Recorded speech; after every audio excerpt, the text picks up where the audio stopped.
I was just telling Shawn. I was just telling Patrick, like, I'm hoping this will be maybe a little bit different than some of the other kind of like anarchist versus statist conversations, you know. And obviously Patrick doesn't really know you from the hole in the ground, and most people on Facebook are just not worth interacting with at this level.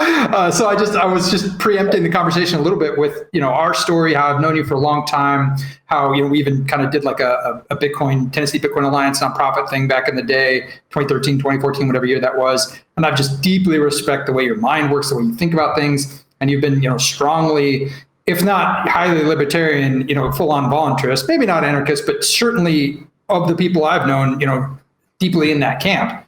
And I've loved the way you've defended freedom and the importance of the non-aggression principle and all these different things. But it's been really interesting with all this COVID stuff and everything else going on to kind of see the evolution of your thought process and being willing to evaluate your own biases. So I'm hoping this will be a really cool conversation between people that are pretty close to alignment, but have some maybe potentially fundamentally important differences that are worth, you know, and hopefully it could be a fun conversation, you know, high emotions, sure, but not to like, you know, attack each other because it's just, we're so close. I don't know that there's much value in that. Right. Anyway, that's my thoughts. I'd love to hear your thoughts too. For my part of it, I never have contentious conversations. I don't want to get into like argument like that. I want to just talk through things and have a good chat. I'm not here to fight. I'm here because you're one of the rare gems that is willing to get out from behind the keyboard on Facebook and have a real useful, productive conversation. So I'm excited and sort of, you know, honored to finally have found another non-keyboard pounder. So that's what I'm here for. Nice. And also to a little bit more background, like Shawn is trained in law, and has a lawyer, but doesn't do that actively now, but, you know, is technically a lawyer, and actually has an open case with his company with the Supreme Court, and they're going to win, and it's just kind of neat. Like, he's actively doing interesting stuff. Anyway, so I'll let you introduce yourself as well, Shawn.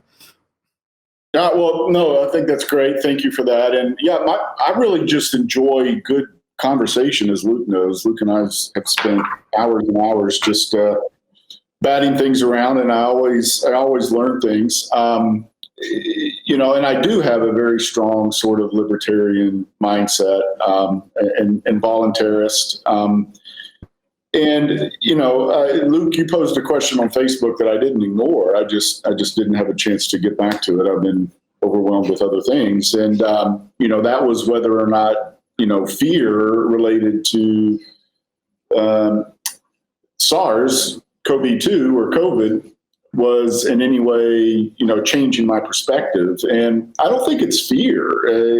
I really don't. I mean, I'm open to that possibility, but I do think that any philosophy, any moral philosophy, any political philosophy, any way of structuring society has to work, or it's just jerking off, you know. I mean, the proof is ultimately in the pudding as to whether or not it actually works. And as I began trying to apply some of the principles, and not the least of which was the non-aggression principle,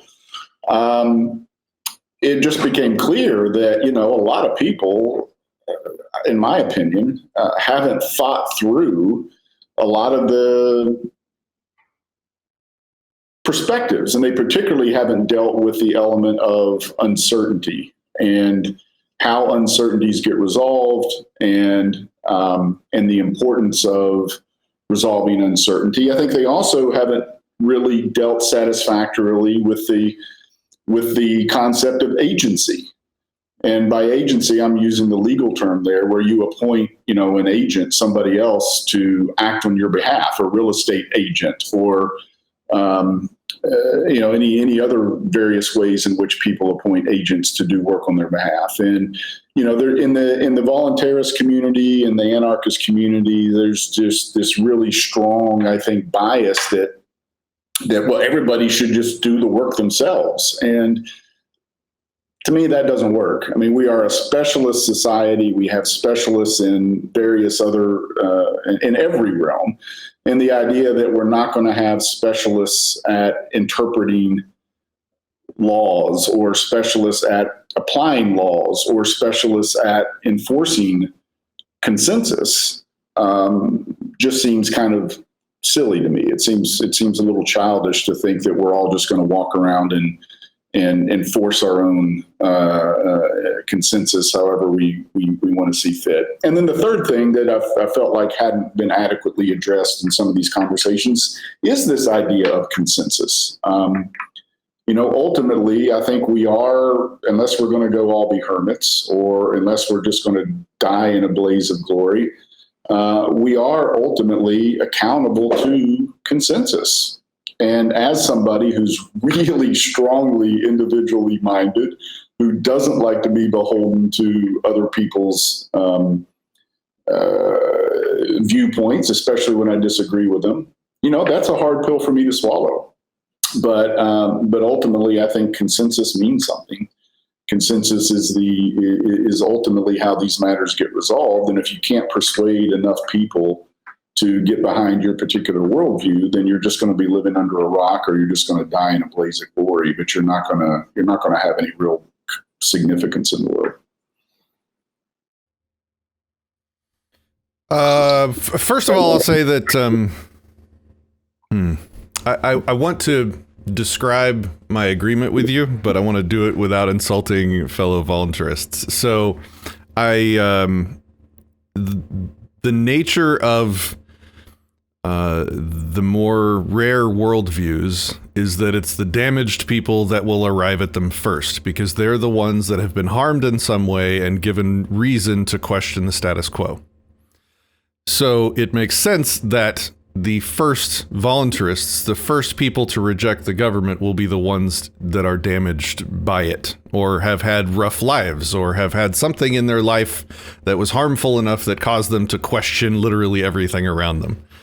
So it makes sense that there is an overrepresentation of damaged people in the early adopters of voluntarism or anarchism, as it were. It also sort of makes sense that the damaged people are going to be the less successful in business. There are outliers, like I think the three of us here seem to be outliers in terms of success. We have professional careers that we have achieved. I've CTO'd for multiple startups that had successful exits. And, it sounds like you're a successful lawyer all the way at the Supreme Court level. And I know Luke here has got a lot going on for him as well. So the level of knowledge of how business works at that level in this chat is vastly overrepresented for the general voluntarist anarchist community. Because if the degree to which you are damaged is sort of a rate limiter on your success, your capacity, your ability to be successful in life. Like if you've had tragic things happen to you, it's going to be more difficult for you to be successful in business and things like that. So it also makes sense that the general knowledge of how that sphere works in the anarchist community is going to be underrepresented. And that is kind of annoying because a lot of these people call themselves anarcho-capitalists, and there isn't a whole lot of capitalism going on amongst these people. And I'm not trying to be insulting. I'm just trying to state what I have seen. The people that are trying to run and hide from the extortion of taxes, or they're sort of I talk about this in a video recently where there's a large portion of voluntarists that literally go out of their way to architect their lives such that they are taxed less because they feel somewhat responsible for the evil things the government does with the extorted money. And I try and tell them, look, you're just extra victimizing yourself by doing that. Like, you have every right to live your life as free as you possibly can. And the fact that there's a thief that exists that takes your money and does evil things with it is not your fault. You're not culpable for that. But to limit your life because of it is to extra victimize yourself. And so there's all these factors that go into limiting the success of the voluntarist movement. And the members of the voluntarists, they're damaged, they're self-limiting, just there's not much capitalism happening. There is also not a great deal of philosophy happening. There's a lot of bumper stickers going around, but there's very few people. If I had to put a number on it, I would say 5% of people that really stop and spend a portion of their day as if it were a day job working on philosophical understandings of the ethics of the issues. I think and I think that's normal, and I think you could probably replicate those statistics in a lot of other areas of life in general. Like, most people just want to follow the experts and not become everybody doesn't, like you said, specialize. Like, we have people that are specialized in it, and then we have a bunch of other people that just buy the bumper stickers and slap them on their car. And that's normal, right? I found that the worst place to find the good discussions is on Facebook.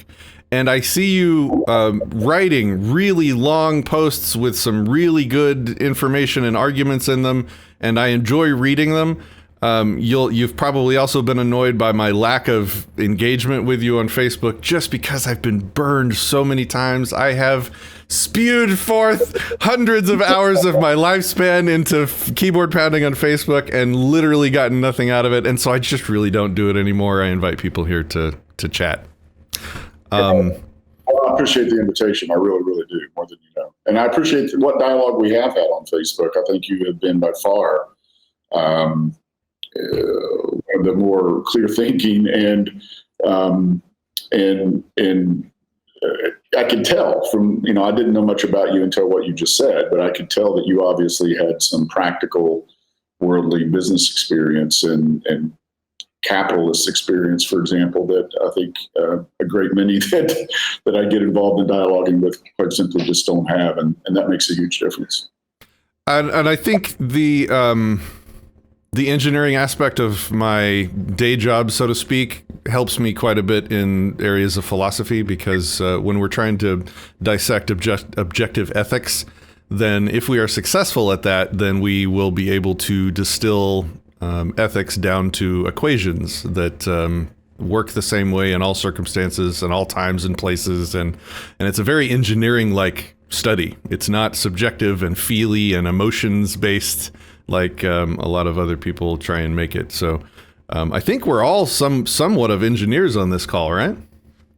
Well, yeah, I mean, I've been CTO and, developer programmer as well. And I think Shawn comes at it not from the technical side, but more so from the legal side. So that's a form of engineering where it's like every word has meaning, every line, every paragraph, and the document has to compile, right? If you put together a legal statement about something, it has to be internally and externally consistent. And it's very, very similar. And it's so funny that Shawn and I are such good friends, but we're so different in a lot of ways, where he's like, oh man, this is technical, Luke, you got to come help me.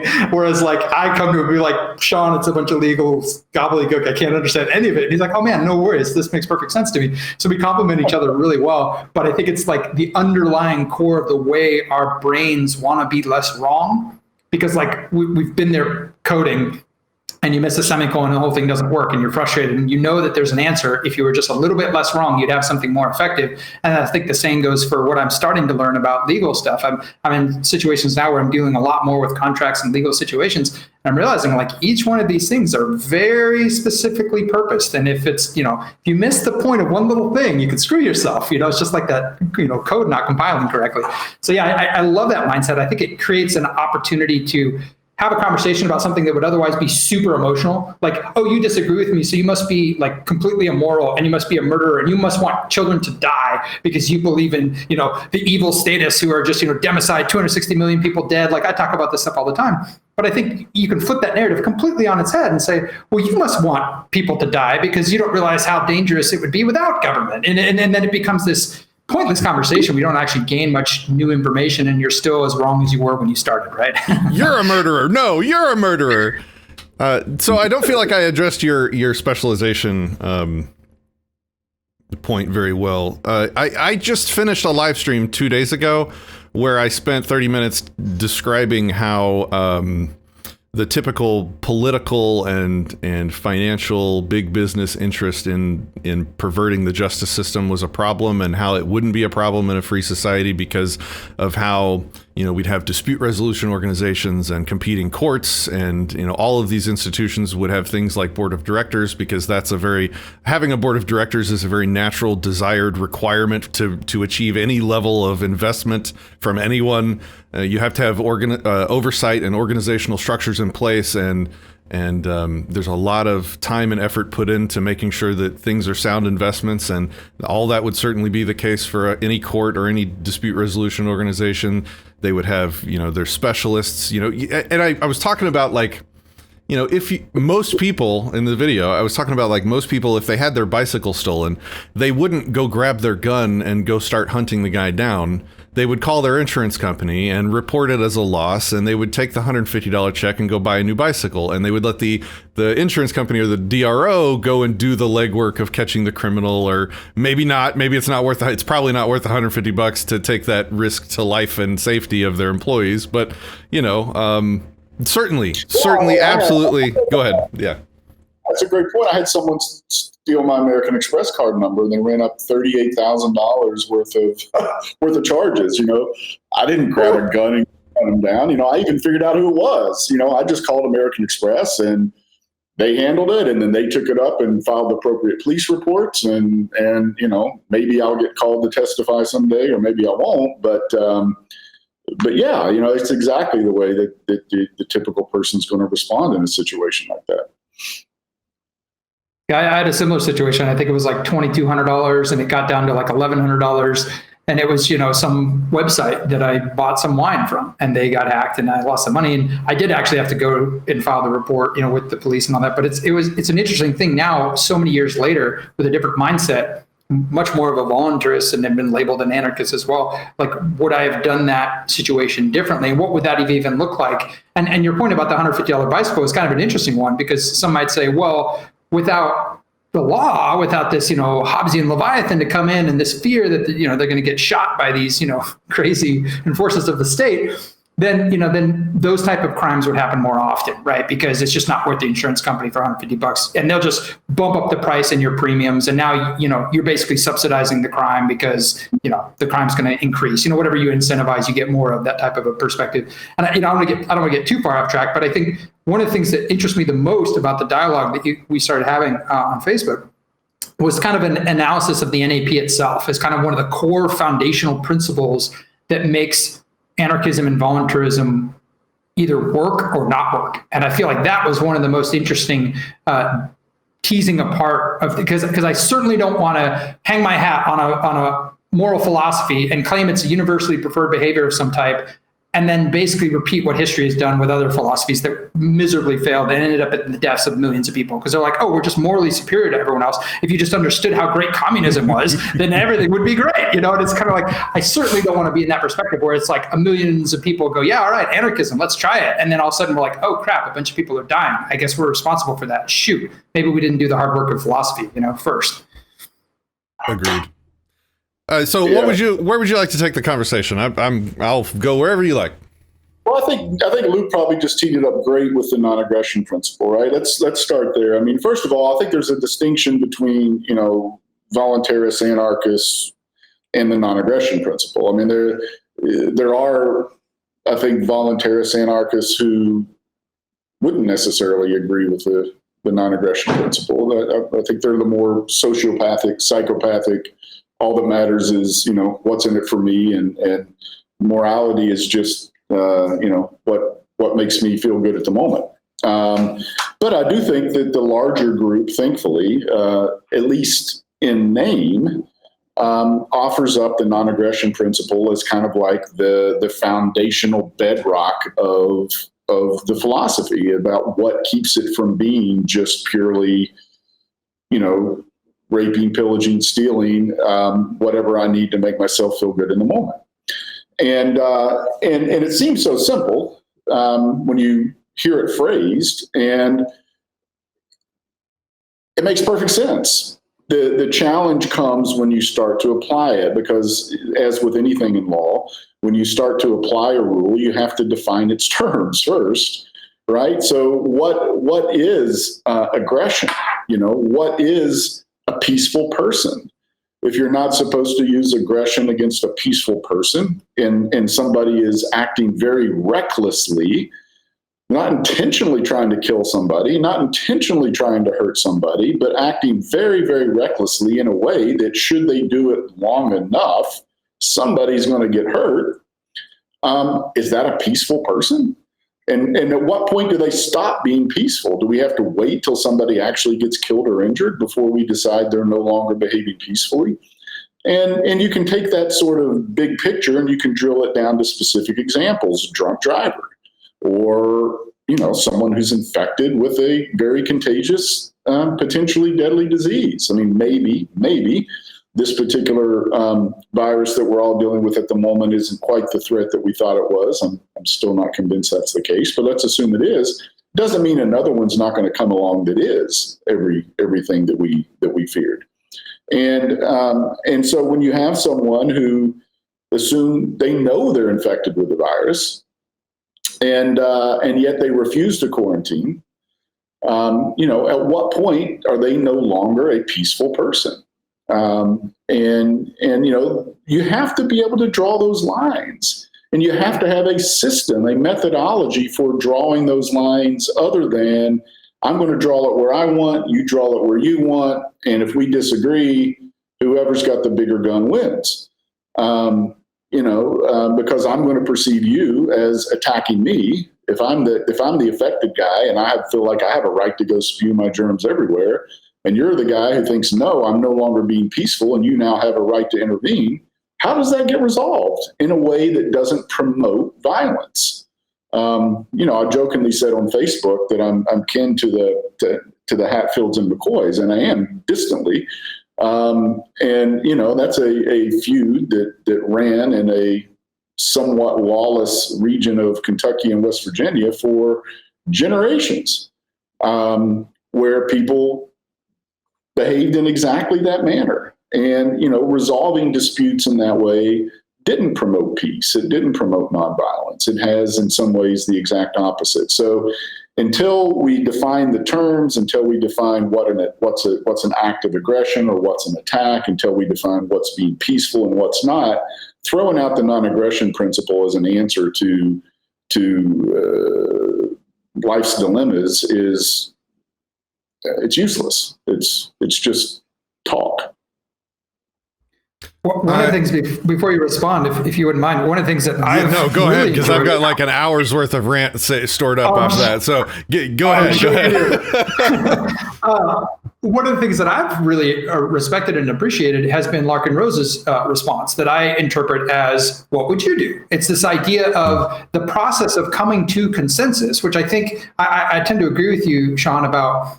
Ultimately, our morality is based on our consensus within the groups of people we live with. If we're going to go, I'm right and everyone else is wrong, I still have to deal with them disagreeing with me, and in some cases potentially violently, right? And in some context, doing something that you and I might consider completely immoral. In their context, they might go, "Yeah, that's great. Well, good job. I'm glad you stoned that evil heretic." Right?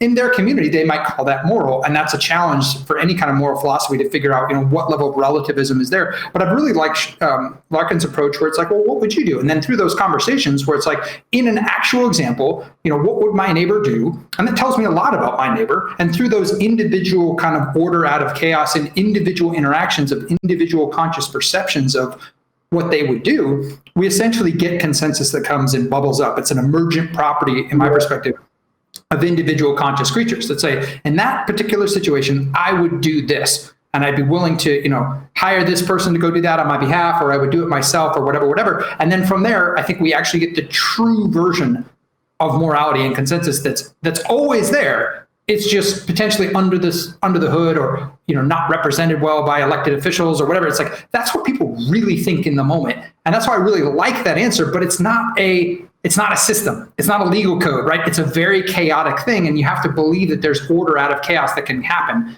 from those individual emerging, what would I do in that situation type deals. But that was my thought on it. I'd love to hear yours as well. I like the question, and I'm perfectly willing to go with the order out of chaos idea. I mean, that's what capitalism is at the core. It's why central planning doesn't, and free market capitalism does. And I think we have to say free market capitalism, which is a little different unfortunately what we have at the moment. But I'm perfectly willing to accept that premise. But I think what would happen with a group of people, like most of us here anyway, on this conversation, and a group of people who have any worldly sense, any business sense, any desire to get along with other people, is ultimately people are going to elect agents. They're going to choose specialists to help make those sort of determinations. They're going to defer to the judgment of those specialists. Now, we can talk about how accountable those specialists need to be to the people who elect them. And one of the problems with our existing system is they're not very accountable. Elections once every 2 years, 4 years, 6 years, in the case of senators, it doesn't make anybody really particularly accountable. And ultimately, the people who have been delegated that authority end up thinking that we work for them instead of the reverse. So there is that whole challenge, and I don't want to diminish the challenge, but ultimately, what I think most sensible people are going to do, what would I do? I would delegate those sort of determinations to specialists who have some accountability to the people who are delegating that authority. In other words, that authority can be taken back if the specialists abuse it or use it in a way that goes against the community's consensus. But not just specialists for purposes of interpreting things and making in the moment decisions, like when is a person too drunk to drive and when does that drunk driver no longer peaceful, but also determination or also agents for purposes of enforcing it. As much as I do not like the police, and I really do not like the police, they do have special training. They're trained in how to use weapons. They're trained in many cases, they don't use it the way they should, but they're trained in dispute resolution. They're trained in some cases to de-escalate situations. And, we see a lot of really cops out there doing shitty jobs, but there are cops out there doing relatively good jobs. And I think it makes a heck of a lot of sense to have specialists come in rather than we're all drinking at the bar and you decide you're going to go drive down the street and me and my buddies think you're too drunk to drive and you and your buddies think you're not. Me and my buddies think you're no longer peaceful and you and your buddies think you are. I think having a third party independent person who's not absorbed in the heat of the moment, who gets to help make those sort of determinations and enforce them makes a hell of a lot of sense and ultimately results in less violence, less conflict than just saying, non-aggression principle, let's just apply it and it solves everything. It doesn't. Ooh, this is a lot. First, let me agree with the most recent thing you just said, that the present situation of representatives, there's no accountability. There's no ability to withdraw your consent. The consent doesn't even function on an individual level in this current paradigm, which means consent only functions at the individual level. So for them to have a system where it doesn't function that way is invalid on its face. There's also a bidirectional absence of accountability. These people elect a politician. The politician, let's say, goes and hurts somebody using the power, granted to them by the people. And then, okay, let's say a pitchfork mob came after the politician. He would say, hey, it's not me. I'm operating on behalf of the people. You don't hold me accountable. And so then the pitchfork goes to the voters and the voters are like, don't blame me. I just voted for the guy. I didn't want him to do that. The buck stops literally nowhere in the current situation, which is another problem, right? So the other thing, the main rant that I wanted to go on is that a lot of people are only really familiar with the non-aggression principle at the bumper sticker level. They know the words, thou shalt not initiate the use of force, and that is not the non-aggression principle. That is the title of the white paper called the non-aggression principle. And a lot of people also get it wrong. They say things like, thou shalt not threaten or initiate the use of force. And that is also invalid in terms of an objective, universalizable ethical rule because threats are subjective. Threats are basically a communication of impending future harm. contingent future harm, let's say. The communication, any communication, is by definition subjective. And so when we're discussing objective ethics, we have to omit all subjectivity to keep it objective. And that presents us with a problem. And I use an analogy, and I'm constantly trying to come up with a better analogy than this, but this is what I've got so far. Okay. So, I call it the island versus the city scenario. On the island, we have two people, and it's sort of a bare metal test bed for raw ethics from first principles. The island is a very nasty place. All of the rules of behavior, the only rules that exist are ones that can be derived from first principles. A equals A, the law of non-contradiction, building up to behavioral interactions. And so on the island, if somebody trespasses, you have the right to murder them, because there's no rule that I have found or that I've been able to create that can distinguish a threat from an objective act walking across, like walking across, trespassing in a non-threatening way, let's say. So a lot of anarchist voluntarists take these raw on the island ethics and they try and say that they want to live using that raw, edgy ethic in day-to-day life. That would be terrible. That would be a very uncomfortable existence where, doorbell bombs are a thing. Somebody builds a bomb into the door. This is a long-running joke on my channel. So a doorbell bomb is obviously a bomb that gets triggered when somebody rings your doorbell. And on the island, that's perfectly allowable because it's your property and you have the right to do whatever you want with your property, including install a bomb into your doorbell. And if somebody trespasses on your property, they have initiated force, and when they ring your doorbell against your consent and they get blown up, there's nothing wrong with that. That's just one example of an on the island scenario that none of us would ever want to live in. Like, I do not want to live near people with doorbell bombs, clearly.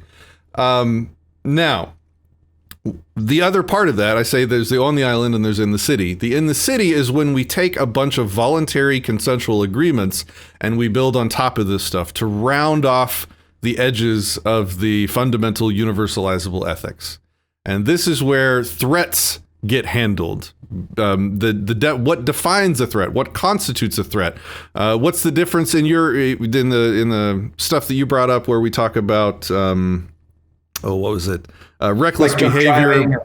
Reckless behavior constituting a threat, which is something that could be responded to with force. On the island, you cannot respond to mere threat with force. You can only respond to threat with threat, because that's reciprocal ethics. You can only give that which you are, that which you receive, so to speak. So if somebody points a gun at you on the island, you can point a gun back at them. And if they pull the trigger, then you can pull the trigger back at them. Unfortunately, that's another uncomfortable thing on the island. In the city, any city I lived in, I would want to have agreements with all the property owners on what constitutes a threat and what I can respond to with force greater than that which I received, so that I can quell the threat beforehand. I think it's a mistake when we try and apply this. The summary is, I think it's a mistake when we try to apply raw ethics to normal everyday life, where we want things to be comfortable. We don't want constant Hatfield McCoy scenarios. We want threats defined. We want to, get rid of the weirdness around drunk driving. Drunk driving is, I think, a bad example because the problem is completely solved by private property. If you just get rid of the invalid concept of publicly owned property, the property owner can determine exactly where the threshold is of where you're allowed to exist on their property in terms of alcohol in the blood. Sorry, I've talked for a while. Go ahead.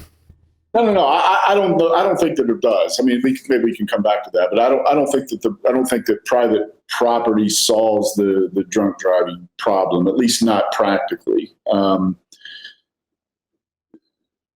Because if I'm driving on 100 miles of road, and let's say it's 1 mile with 100 different property owners, and 100 sets of rules, and I'm supposed to know each one of those sets of rules in advance. I'm supposed to consent to those or not in advance. If I don't consent, not enter the property. I mean, that's sort of a threshold issue. And then you can go, much, much further than that, even when you are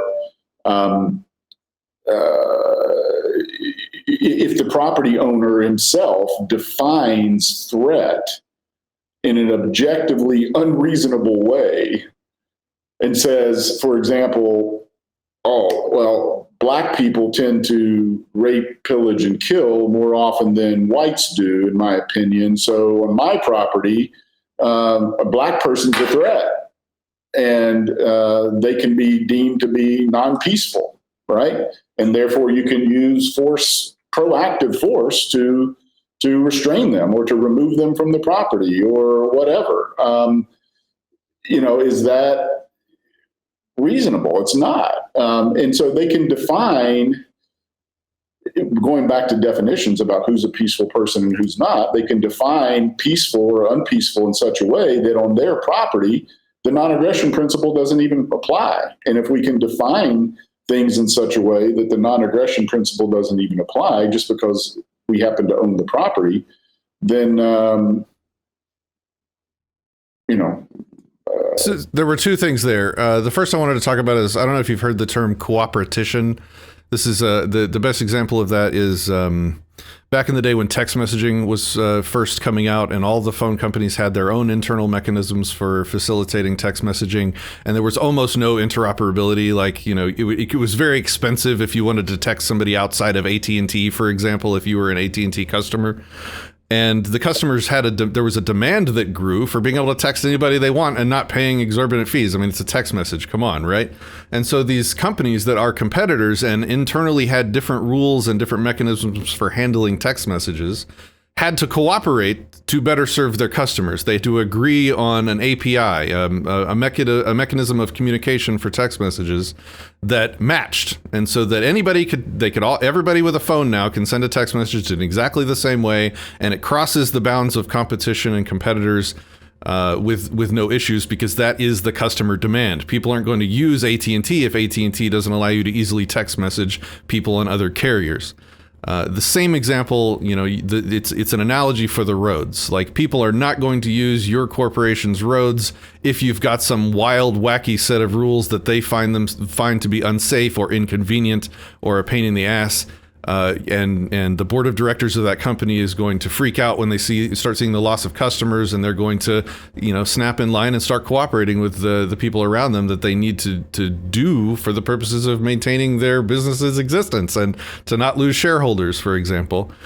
Same thing for drunk driving. I'm sure there's going to be some standards that would be worked out. And there's more ways in private property to prevent drunk driving than there is now. Like, for example, if it was your highway and you did a study and found that 80% of your drunk drivers were coming from one establishment, you could put a checkpoint at the entrance to your road from that establishment saying, if you want to drive on my road, you got to take a breathalyzer before you get here. And there is nothing immoral or unethical about that. It's your property. You get to decide, full stop, who gets to exist on your property. And that takes me to the next thing you said, where if you choose to be racist and to ban black people from your property and a black person trespasses, that is an aggression. That is a crime. They are violating your consent. They are violating your property. And you should be able to respond with, escalating amounts of force until that person is removed. Now let me hold on. I can't give you the first half of that without the second half. Otherwise I look like a racist. So let me just get this out. So the other side of that, though, is that a property owner that does that is probably it's going to be impossible for them to find insurance. It's going to be possible for them to find defense agencies and dispute resolution companies, and they're probably going to get disassociated from polite society for doing that pretty quickly. Okay. Yeah, no. Well, I haven't banned black people. I welcome black people on the property. It's just I consider them a threat, and so on my property, you can shoot black people on sight whenever you want. No problem. Well, that's the same thing as banning them, right? No, banning them would be... Well, I do think, Shawn, it's another level, and this goes back to what you were saying earlier about consensus. It's another level of irrational behavior within the community you're a part of that you rely on, right? And that's the idea that you wouldn't be able to get insurance. You wouldn't be able to get a defense contractor to defend your property. You wouldn't be able to get all these other things because your particular views on a situation are not the norms of society. And I think the fallacy I hear often, and really, I mean, not to make it left-right divide, but it does come from the left a bit more, which is like, we need the government to kind of push narratives that, everyday people aren't pushing. So it's like the idea that like the government was what stopped racism, and the government is what stopped, these terrible ailments of society. When in my short 41 years of life, I see the opposite. I look through history and I'm like, it's the government lagging behind the kind of progressive moral views of society, going, this is silly that we can't, smoke a plant if we want to. This is silly that, we can't have an establishment that allows for, anyone, and I have to legally like have a different set of segregated bathrooms. That's insane. All these different things. But I do think there's this idea within a lot of people that without the authority, without the Hobbesian Leviathan, without the government, without somebody who can use force to force someone to be good, then we'll always be stuck in this situation where you're going to have these legitimate racists. You're going to have these legitimate immoral actions that we have to remove from society, and it's an interesting example because if you go back far enough, it was like, certain people weren't allowed to vote. And then you go back further, it's like, well, husbands were allowed to own their wives. And the further back you go, you start to see these, now we look at them as ridiculous. But what about, 50 years from now? Are we doing today that a new moral code is going to say that's ridiculous? And some examples of an argument that might be made is, you guys eat the flesh of conscious creatures? Like, how terrible is that? And I've heard people in the voluntarist community make that argument. They say that's a conscious creature that you're violating and killing by being, a meatitarian or whatever, right?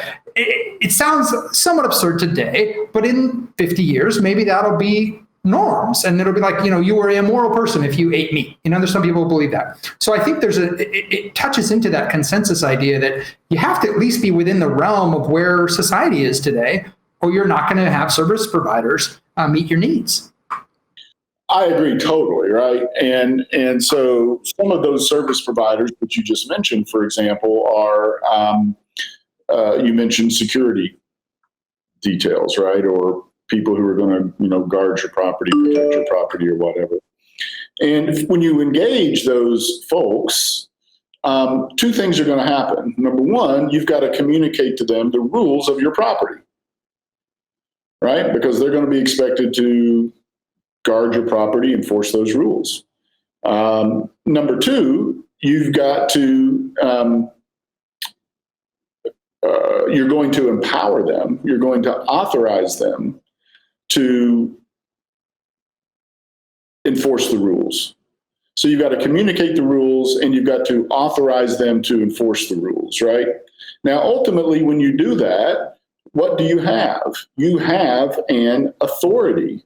An authority, which is that dreaded word, is simply somebody who is authorized by other people to do certain things on their behalf.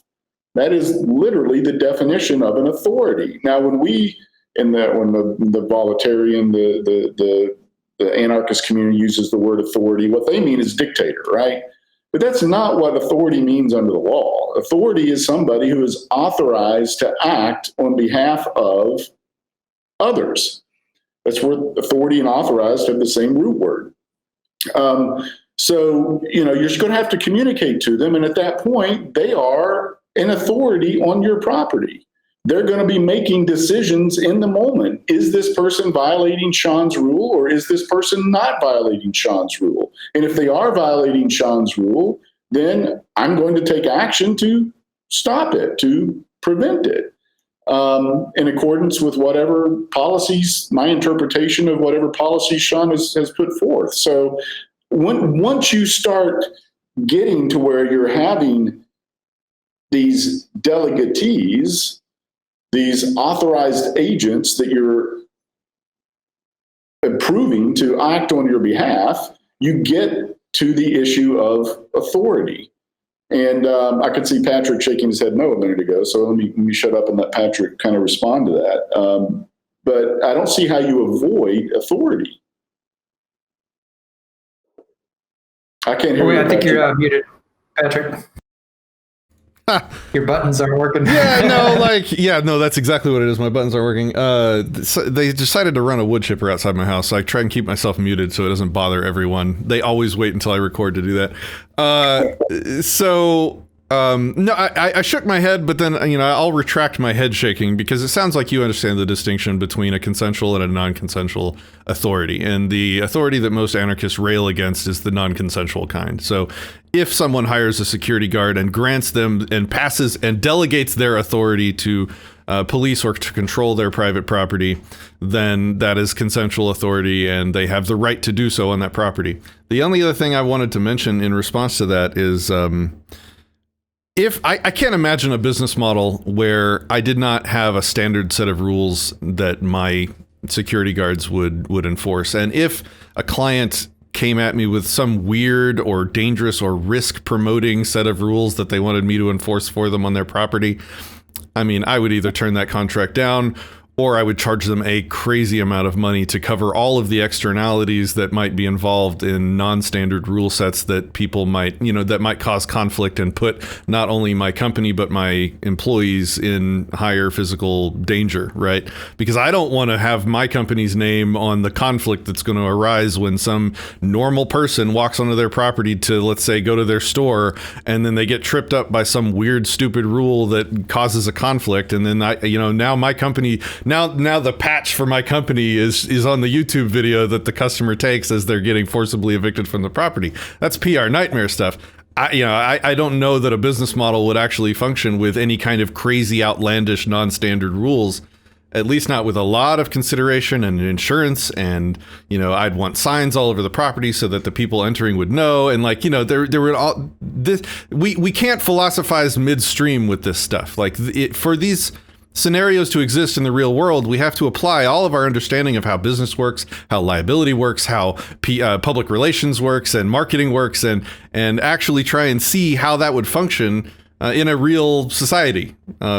With all of those, you're familiar with all the externalities that most anarchists are not from. They've never been at the C level of a business. They don't understand the pressure you get from board members and from investors and from, watching the ticking time bomb of your investor's bank account, running low as you're coming on as you're trying to, get it into the black, so to speak. All of that stuff would exist and would solve most of these problems. Well, one of the thoughts, I'm glad you brought it up, though, because it's actually another common critique I hear of the libertarian viewpoint. It gets labeled that, but it's really, you could say it's definitely the anarcho-capitalist, label gets attacked with this as well. And it's the idea that is you're ultimately just going to, and look at this call, going to get a bunch of white rich guys, right? You're going to get the rich people get to make all the rules. And if you don't happen to be, making enough money to hire this really expensive defense system, who's willing, you're never going to go up against the large, conglomerates that can basically just dominate you. And even some of the, I guess, left-leaning anarchists or right-leaning, depending on how you view it, go so far as to go into the really early historical roots of anarchism that was supposedly fighting against the capitalists, right? They were fighting against these people that were dominating them with their corporations and basically saying, you have to work for us under these rates, or, and all the examples I see, whether it's like Avion messing with people's water supplies, whether it's, what's that one, Black something or other, these defense companies that their only contractor is actually the government. So they're not actually a free market actor in any shape or form. But Blackwater? Examples. Blackwater, yeah. These different examples where they get propped up. But what about this, multinational corporation that is, doing all this evil in the world, and how would your anarchist society stop them? And when I look at those, I dig into them deeply. I see them using the violence of the state to get a monopolized control of a region that they wouldn't otherwise be able to. Like normally that group of people would be like, what the heck? Now, but what I did want to point out is that they have often really powerful PR engines. And this gets into the control of media. We had a great conversation about the Hive blockchain, why decentralized social media is so important, because if they get to control the narrative, then they get to, and a lot of science fiction explores this as well, it's like they get to control really what people think about these different moral issues. And it can become very concerning where another way to interpret the solution you described is, well, if you charge enough money, then you can defend the mafia. You can defend the bad guys, but you could do it in such a way that it's profitable, and you can cover your ass with the right PR campaign. And it's like, once that's allowable, it starts to look like a failed moral philosophy, right? It starts to look like, wait a minute, so I can just buy my way in and do something that is generally not accepted by consensus of the community I'm part of, but it's okay because, it's free market. Everybody can do what they want. They can do assassination markets, whatever. It doesn't matter. It's free market, right? And so I hear that critique a lot. I'm really curious of your perspective, how you've defended against the rich people make all the rules type of approach, right? The rich people that get in those corporatistic situations do so with the monopoly of government.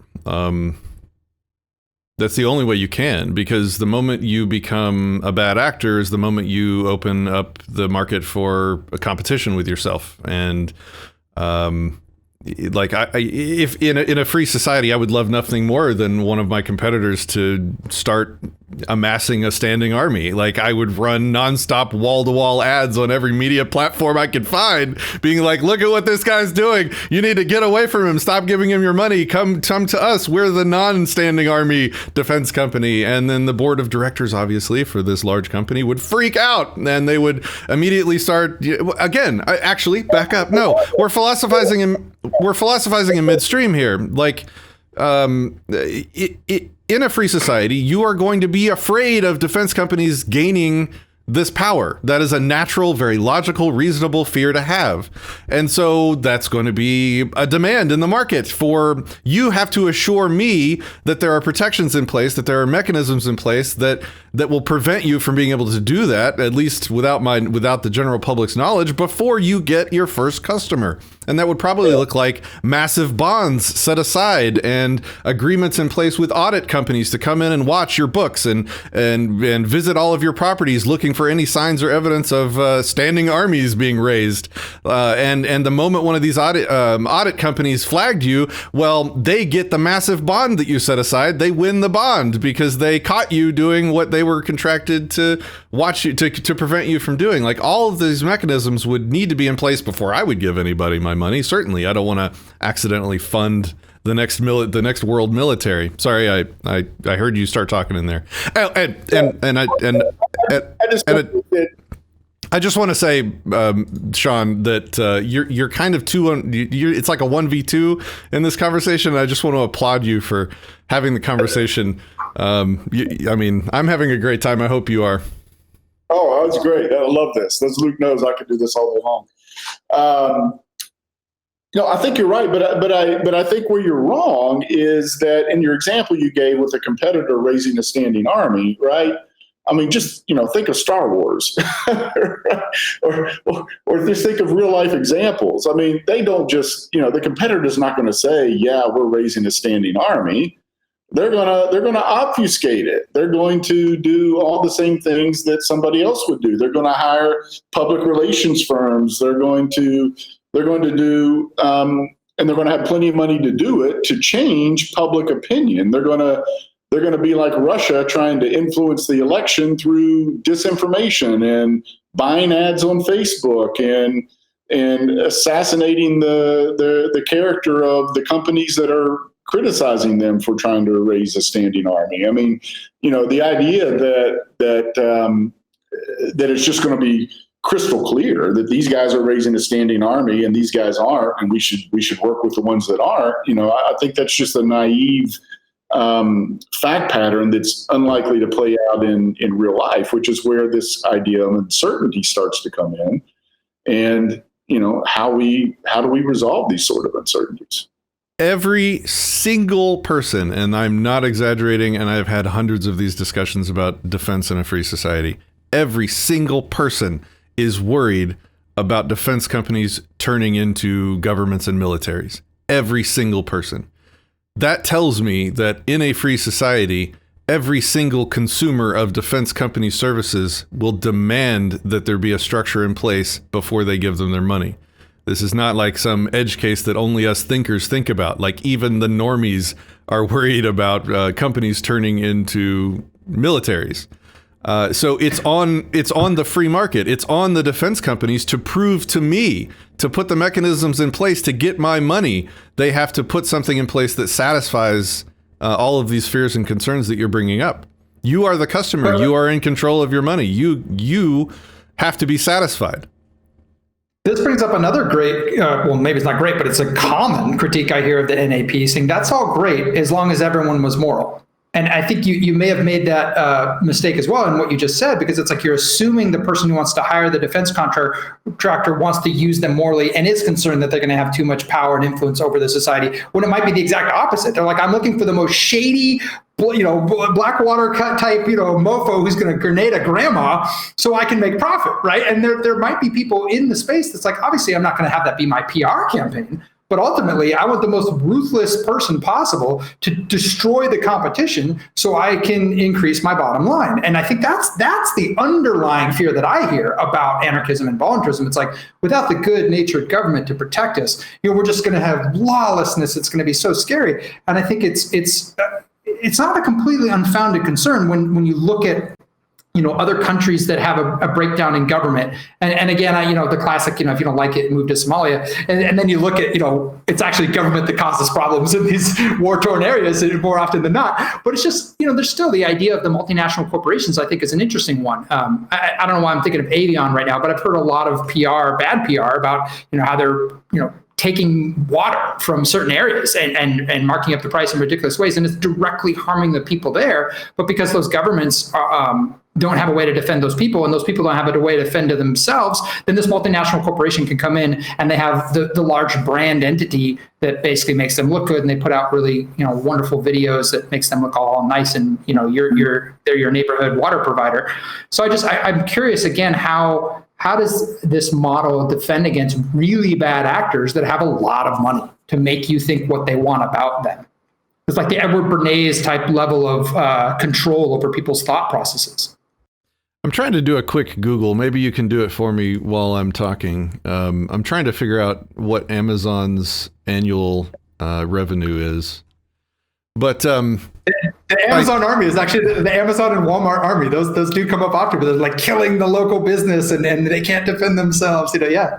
Well, the point I'm trying to make, and I'm trying to find the number so that I can make the point, maybe I'll find it later, is that the scale of dollars that we're talking about when we're comparing a government-funded military to a private one is not even in the same universe. The 2020 Department of Defense budget is $721 billion. When I Googled it just now, I expected it to be like a quarter of that. That is mind-blowingly large amount of money. The only way standing armies get funded is with coerced taxation. You could never acquire that amount of money without force. We can compare to the largest companies in the world and how much money they are able to consensually put together, but armies are expensive. 280 billion is the sales revenue for Amazon, according to what I just Googled. But yeah, I think you make a really good point. And this is shown out throughout history where it's like, oh no, we have to keep the Vietnam War going. We better have the Nixon Shock, right? Like they can't actually fund it if they can't print their own money. That's another reason why I'm such an advocate for cryptocurrency and voluntary competing currencies, that where you voluntarily consent to whatever the monetary policy ends up being. And if you don't like it, like we saw with Hive, you could fork and continue with the group of people that you do agree with. But it's an interesting example that I want to make sure I'm not fairy tailing myself though either, right? We always just say, well, if this was perfect, you wouldn't have this. It's like, well, okay, but it's not perfect. So what do we do in the real world? And I think that's why I appreciate some of the critiques that Shawn brings up.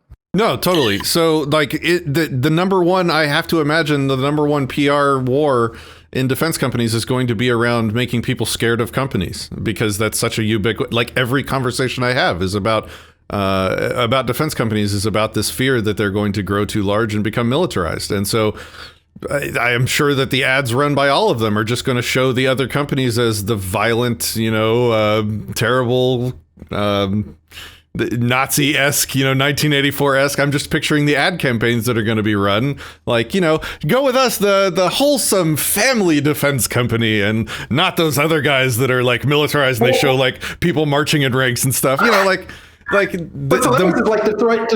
Threat Management. The reason I got so excited about them when Reason Magazine did that big spread a number of years ago, I think they have a different name now, but Detroit Threat Management, I love that they talk about nonviolent communication and their de-escalation strategies and like, all their years without a single fatality from their team. And just like, yeah, I mean, it was a great example of that, but it's just going to be really interesting to see, I laugh every time that the number one critique of some of these plans, these ideas, is that, oh no, the worst case scenario, you'll get what you have today. Worst case scenario, you'll get the strong military will coalesce into one, totalitarian ruler, and then you'll essentially get government. So it's like their best argument in a worst case scenario is what they have today, and yet they're not willing to explore something new. That always baffles me. It makes me chuckle. Good point. Yeah, it is a good point. If I could pivot, I'd like to talk through, from the ground up, sort of two fact patterns. I'll start with the more simple one. And to the extent we can go back and forth on this to kind of just think through each sort of step as we work our way up, I think it would be really helpful. And then I'll get to the more complex one. The really simple one, though, is I live in a building here that has 60 units, right? So 60 different condos. 18-story high-rise, 60 different property owners all living very close together, right? That wouldn't work unless we all had some agreement about how we're going to use our property, right? We're not going to make a nuisance of ourselves, et cetera. So how does that work? Well, you have an HOA, a homeowners association, right? And that homeowners association adopts bylaws. And those bylaws, before we moved in here, I read them, and they have some very particular language that seems pretty clear until you start trying to actually apply it. So, for example, one of the bylaws says that every owner may only have one small pet. Right? Well, what qualifies as small? And what's a pet? Yeah. And but to a greater extent, what is small? We have a 70-pound dog, beautiful dog, sweet dog, very friendly, very kind, but it's 70 freaking pounds. Is that small? Now, I took the position that if it could get treated at a small animal clinic by a veterinarian, that it met the definition of small. So basically not a horse. That was your interpretation. Yeah, exactly. The horse would be treated at a large animal clinic, right? So I took the position that, we met the definition of small, but just something like there. What if my neighbors disagreed with me? What if they say, no, that's not small. You're in violation. What happens? How does that get resolved? Well, the HOA is going to weigh in. What happens if I just tell the HOA, let's say they side with my neighbors, and I just tell the HOA, screw you, my dog's staying. So what happens? I mean, is it, how do we ultimately get that resolved in a way that doesn't promote vigilantism and violence, as opposed to, how do we get it definitively resolved in a way that diminishes vigilantism and violence? I think there's two things that are commonly missing from, maybe not commonly, but there's two things that are missing from most contracts these days. One is, you know what? I think I'm wrong on this. Most contracts have a dispute resolution company. They call them arbitration now. I think when you move into that place, and as part of your, title restrictions, you're required to sign on to this HOA. That's your moment of consent. That's your moment to read the rules, to clarify the things that are important to you to have clarified, and to either consent or not consent, or to haggle and say, I don't like this defense company. I don't like this HOA management company. If my occupation of this property or my ownership of this property can be using this dispute company instead of that one, then we have a deal. If not, I got to walk away and find somebody else. And now free market pressure is applied to the decision of that HOA to pick this company or that company, or, good companies, bad companies, etc. Once you're go ahead. But who's going to enforce the ruling of the arbitrator? Let's say we do that, and whoever you consented to. And the arbitration clause says that I would agree to abide by the determination of the HOA on what qualifies as small animal or not. The HOA says my dog does not qualify as small, and I say screw you, HOA. Mm-hmm. Now what? Whoever you agreed to would take whatever actions you agreed to in the contract. Well, the contract said I would agree to abide, but I've obviously broken that agreement. So, what's the penalty in the agreement? Probably a daily fine until it's resolved. That's usually how HOAs do it.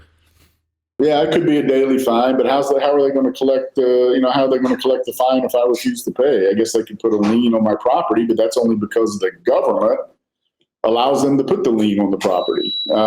So they'll probably go to your insurance company or to your dispute resolution company, whoever you've picked to represent you, because not choosing a company to represent you would put you in a pretty dangerous situation, right? You would be unprotected in a lot of ways. So they would go to your DRO and they'd be like, hey, we have a claim against this guy. He's failing to meet the obligations of his contract, which your agency would have also been party to once you choose to buy that property. Hey, you're buying this property. Are you guys going to insure me? Are you guys going to provide dispute resolution services for me on this property? And they do their own due diligence on the property and the property owners and the HOA and the previous disputes that people have had with the HOA and the previous insurance claims that have happened on the property. And they would either sign off or not sign off. No, we're not going to represent you if you buy that property. If you do it, you're going to have to find another DRO. Or, yeah, sure, it's a normal condo. We'll agree to represent you if you have any disputes. But this is true. After Maria, the insurance here on this place it still is so ridiculously high that I basically have gone naked on most of it. I mean, I bought the absolute, bare minimum, and I've seriously considered even dropping that. So I suspect that in your HOA, go ahead. Sorry, I interrupted. I'm just in a fortunate position where I don't have to have the insurance. I could effectively self-insure this property. So now I'm in a situation where the HOA has ruled. I really love my dog. I'm not moving out. I'm not getting rid of my dog. I tell the HOA to go fly a kite. They tell my insurance company. I tell my insurance company to go fly a kite. The HOA starts assessing a daily fine, and I refuse to pay. Without the government's assistance, they have no ability to put a lien on my property. So, how does that get resolved peacefully? I think the only answer is that ultimately we as a society agree. The answer is consensus. I mean, the answer is if enough of my neighbors think that my dog is too small and they're willing to enforce that violently against me, and I'm not willing to go to fight over that issue, I'm not willing to risk life or limb over that issue, then I roll over. But ultimately, these rules have to be enforced through violence or threats of violence. I don't see a way around that. And once you decide and agree that they have to be enforced through violence or threats of violence, then you got to decide: do we really want individuals in a Hatfield and McCoy style enforcing these things themselves, or do we want specialized authorities, people that we have given authority to by consensus? I may not agree that the authority has the right to come and take my dog away, but the rest of the community does. And if they show up, and to take my dog away, and I resist, then I get shot by an authority. I mean, how do we ultimately get around the issue of authority? With the consent being involved. So, I'm sure that any company, any HOA that is going to have a company that they hire to do repossessions or something like that. It wouldn't be repossessions. It would just be a property transfer that you consented to. I assume like once the HOA fine hit some certain threshold that they would take that fine against the value of the house and I guess probably take ownership of the house to compensate, to put against the fine amount or something like that. So you would eventually lose ownership of the property, in which case the property ownership would rightfully transfer to the HOA or something like that, and you would lose the right to defend yourself on your property, and somebody could come and evict you if that was the safest way to do it. But I'm sure that there's a million ways in a free society which, a pressure could be applied consensually, not consensually, but that's the wrong word. without violating your consent or without violating your property. So like all of the DROs, all of the insurance companies could be notified that we have a bad actor involved that's breaking his contracts, not paying his fines, and is pushing it to the point where we have no other options. And so we're going to put you on the shit list or the blacklist or something like that. And now you'll start to lose your ability to interact with businesses in the world, or maybe even people. Like all the people that have a DRO that has you on the list, well, sorry, you can't come in their property. You just lost the ability to shop at Lowe's and Walmart and Sam's and your grocery store. Now you better be growing your own food. How much do you want your dog? Enough to grow your own food on your property? Well, hopefully, because that's what you got to do now if you want to eat. You know, like disassociation is not an aggression, but is a very powerful thing if taken far enough. If you get blocked from enough associations in your life, that's perfectly ethical. That is perfectly, that doesn't violate your consent. It doesn't violate your property, but it can be a powerful motivating factor to keep your agreements just by disassociation. I think you brought up such an important point that I did an essay about this years ago, which is like privacy and transparency and radical transparency in a free society, and how critical both of those are. Because if you're in a totalitarian situation, you need absolute privacy to be able to protect your communications and everything else, or else they will use it against you. You know, the example would be the totalitarian state of communist China controlling every action someone makes with a score to say, well, you can't get on that plane or that train because you're saying something bad against our dear leader or whatever, right? And that's a almost Black Mirror-esque version of how bad it can get. And yet in a free society, based on what you just described, you need a level of significant transparency where you can actually communicate to a whole bunch of people, otherwise private, maybe even contractually private information that says, this is a bad actor, and you need to understand the interaction I had with him. You almost need a reputation and identity scoring system. And this is so interesting to me because it's like, and it's so fascinating to me that some of the people in the voluntarist anarchist community that are all about, you read the, Cypherpunk Manifesto and everything, they're all about cryptocurrency and encryption and privacy.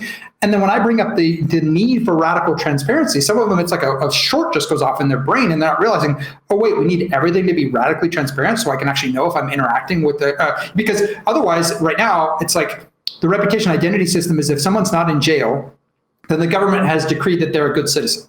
If they're in jail and I'm not interacting with them, that's the level of reputation identity we have. It's kind of poor, but it still exists. You have credit unions. I wouldn't say everything needs to be radically transparent. There's definitely some things that deserve privacy, but there are reputation systems now. Equifax, TransUnion. There's reputation services for companies, credit scores. It's not just the criminal justice, system. Sorry, go ahead. Yeah, it's. I just feel that it's something that isn't being served very well today. Like, the credit system is pretty corrupted in various ways. It's just, it's not a service that I see readily being provided. And yet it's aspects of it are something that I see railed against. Oh no, how scary is it that Facebook owns all my data? It's like, well, what if everybody owned all your data? Not just Facebook, but your data was so transparent that you could actually have a reputation identity that other businesses could rely on to provide you services. Because if you have a situation where this guy's kind of a dick and he's breaking all his agreements and all his contracts, but he's structured in such a way that all that information remains private under NDAs or whatever, then it's like it becomes very difficult to have a functioning economic system where sanctioning and ostracization and all that kind of stuff actually works, because you have to know enough about the person you're interacting with. There has to be a level of base transparency to even obtain that information about them.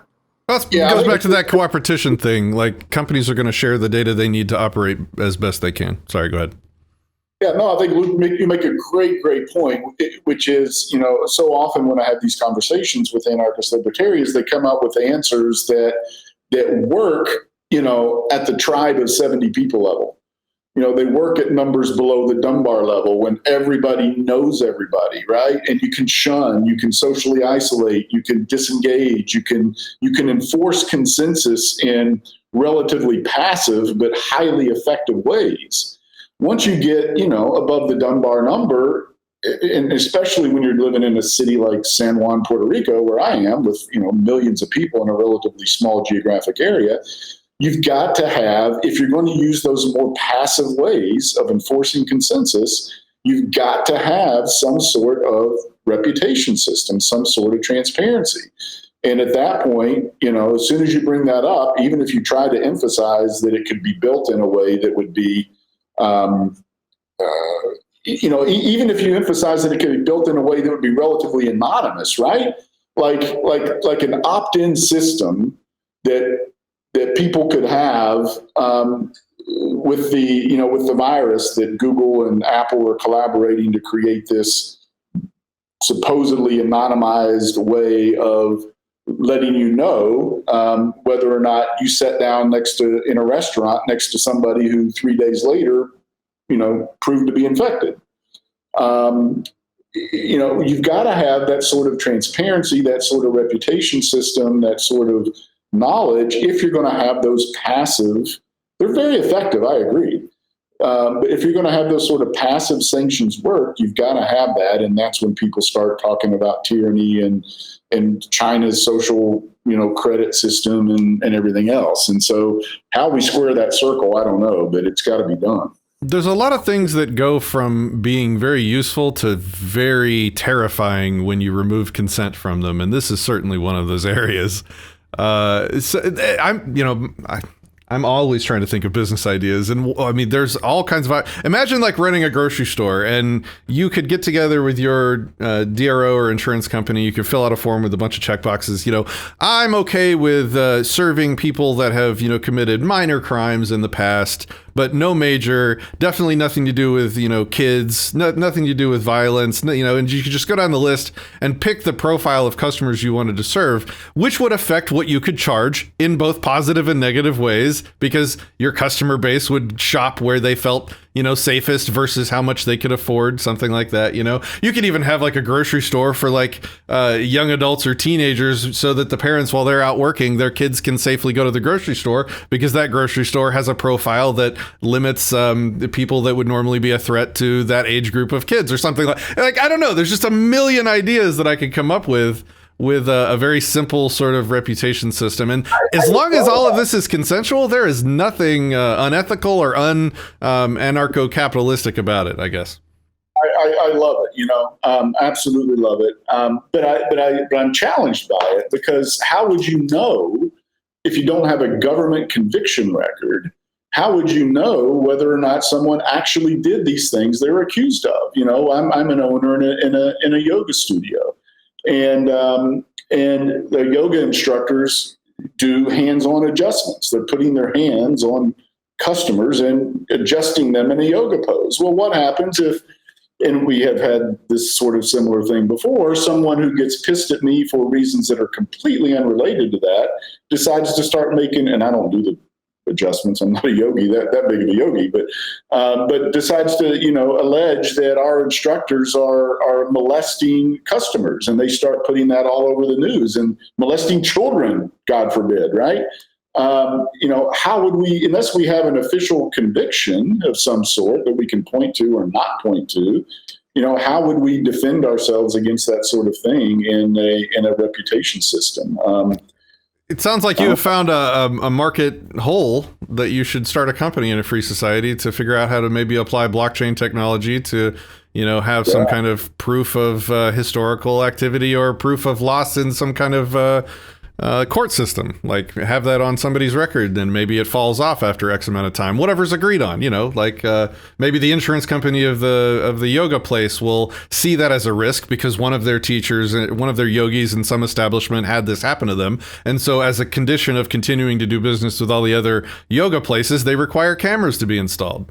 Just to, right. And if you choose not to, well, that's fine, but your rates go up to match the added risk or something like that, Yeah, it's a really interesting example. And I've actually had some pretty interesting debates within the blockchain community about reputation identity systems. I'm part of like IEEE governance panel and like some other groups that are really seriously thinking about this. Actually, I've called, I think tomorrow on reputation within governance on blockchains. And it's a really challenging problem because there's some people who are adamant about don't ever, ever, ever, ever build a reputation identity system on a blockchain, ever. And then there's others that are like, well, you can build a reputation system, but you sure as hell better never connect it to an identity system. And then, they start teasing out the differences. So you can have a pseudo-anonymous identity, but then in my opinion, that's when things start to break down. You could have your good identity that you use over here, and then you get your really scummy criminal identity that you get away with. And you don't care that the reputation dies on one because you just recycle them, and then you basically civil attack the reputation system. You just generate new identities however often you need to. And there's a lot of, I'm a technical developer person, so I think about these on a code level and on a blockchain level. It's a really seriously difficult problem.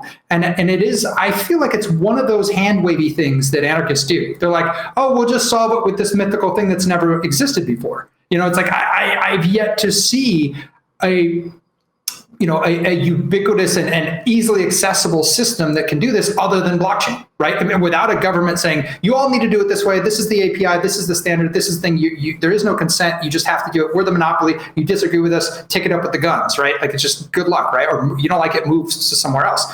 I think a blockchain provides global nonviolent consensus, which is why I get really excited about it. But I also look at it and go, holy moly, this could be a tool for total devastation. I remember I got interviewed by Luke Rudowski a while back, and that was the exact question. It was like, is the blockchain a useful tool for freedom, or is it the tool for our slavery?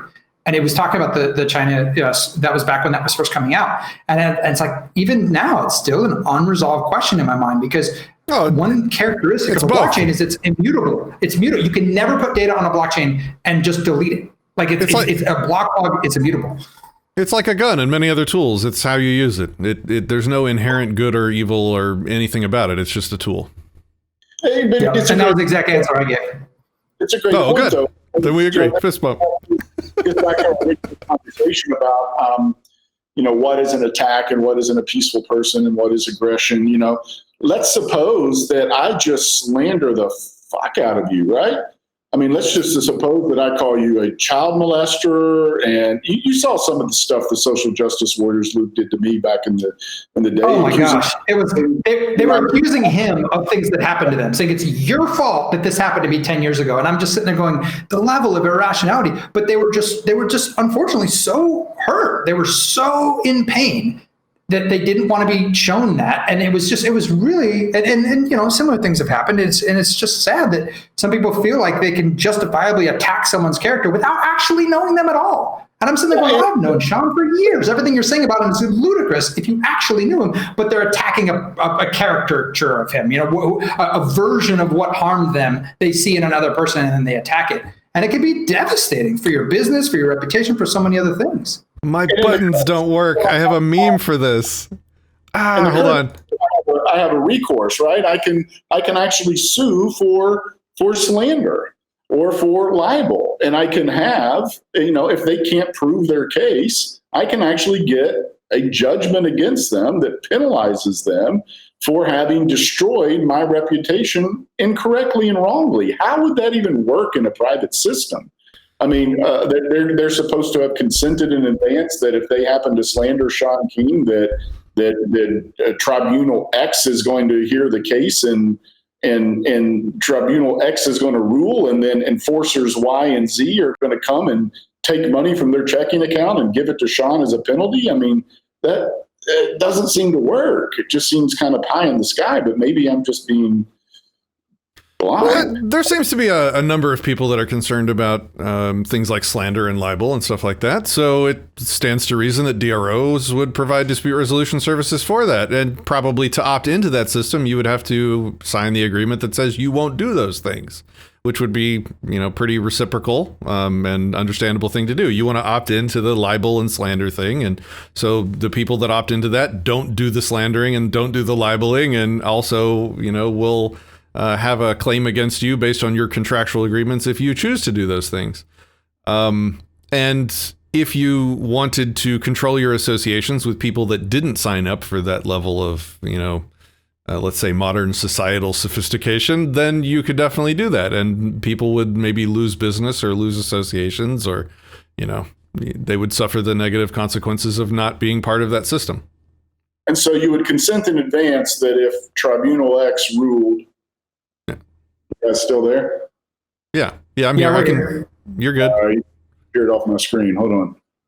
Uh-oh. There we go. We would consent in advance. Like, okay, so maybe when I sign up for Facebook, right? Facebook's hosting the forum. Maybe in the user agreement, I would agree that I'm not going to slander or libel people, that would maybe be reasonably defined in there in a way, or perhaps if it's vague, that, I would agree in advance that tribunal X or Y would reach a determination about whether or not I had slandered somebody. And let's say they do, and they decide Shawn King slandered Luke Stokes, and Shawn's entitled to Luke's entitled to $70,000 of compensation. I would have agreed in advance also that, any bank would honor that agreement. Maybe I could, Yeah, and I think in the cryptocurrency world, you saw that with an actual smart contract bond, where you literally take value that you own locked into a smart contract with a multi-sig that basically says, unless these criteria happen from trusted oracles, essentially, then that cryptocurrency is locked safely and securely. It does not get released. But in the moment where these different real world events happen, you can actually structure your multi-sig in a way that's like, and you can even do time delay, where it's like, hey, this event happened, the oracle signaled, it's now going to transfer the money in the next 7 days. And then you've got those 7 days to either cancel that deferred transaction or not. I mean, these are systems we've actually built with EOS DAC and DAX and DAOs.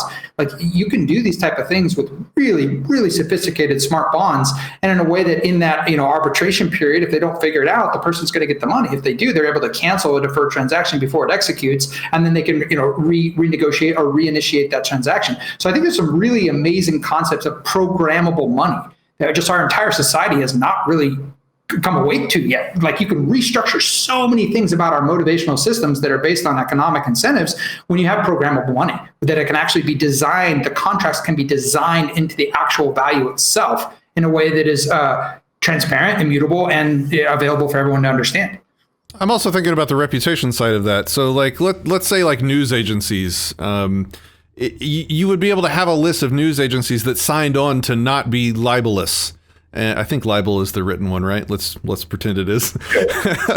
And so then you can have a news aggregator that refused to aggregate any news from sources that did not sign on to the anti-libel agreement.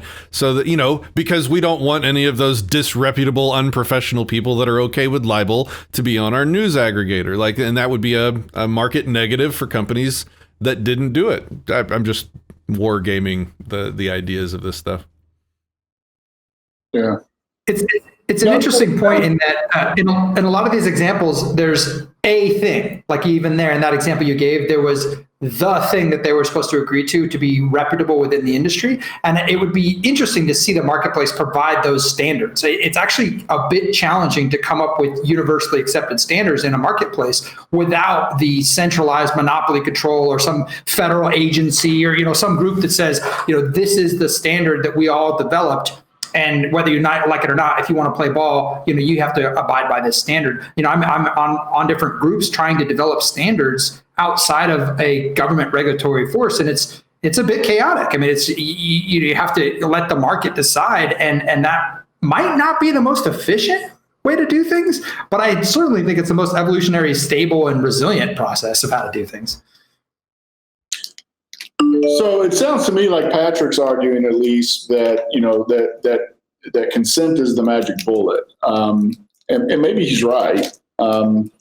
If that's the case, though, Patrick, what I hear you saying is that you don't object to use of force. You don't object to this idea of authorities and people delegating, enforcement authority to independent third parties, independent dispute resolution sources, or parties that enforce the rulings of those dispute resolution sources. You don't object to a lot of those things so long as it's consented to in advance. So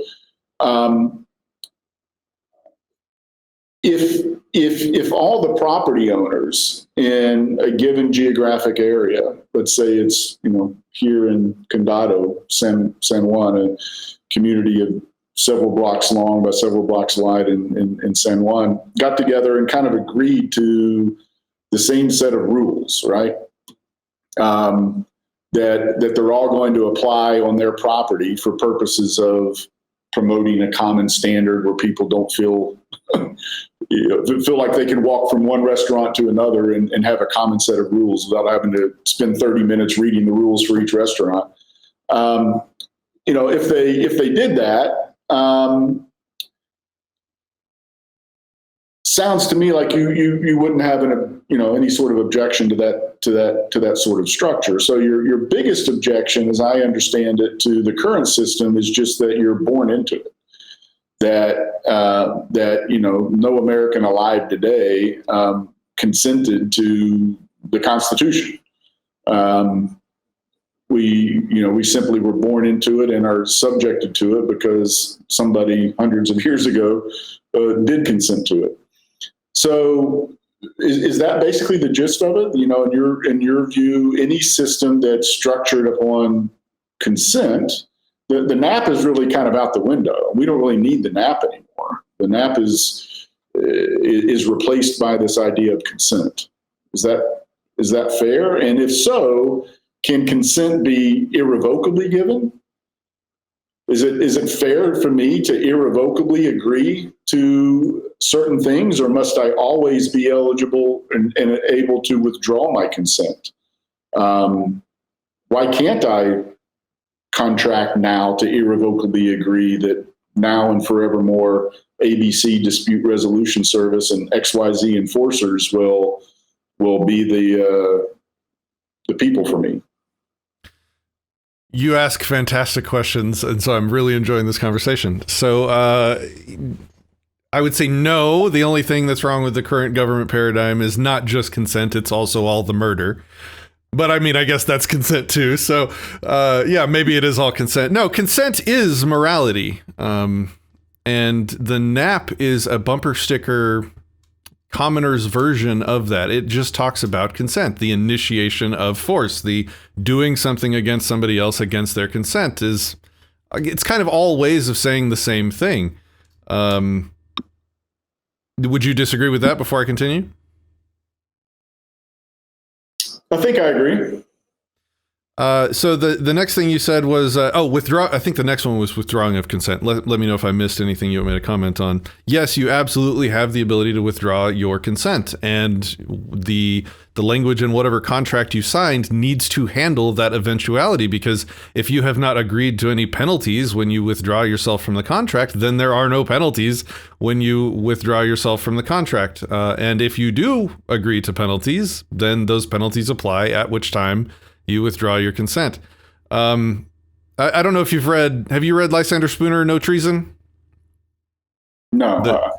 Wow, it's such a awesome book. It's really short. It was written around the time of the Civil War, and he actually did the analysis of who was even able to consent to the Constitution at the time of its signing. And he points out that it's like, first of all, only men could have signed, so there goes half the population. Oh, then it's only white men, so then there goes another percent of the population. Also only property owners in most states were even given the opportunity to vote on such a thing. So that drops it to like, we're literally down in the single digit 2, 3, 4, 5% of the population even had the capacity to vote on whether or not they consented to the Constitution. And even then, the Constitution itself as a contractual instrument is completely invalid in every way you can think of it. Maybe the only people it could actually apply to would have been the actual people that put their names on the document, because outside of that, that's just not how contracts work. So on its face, I love this book so much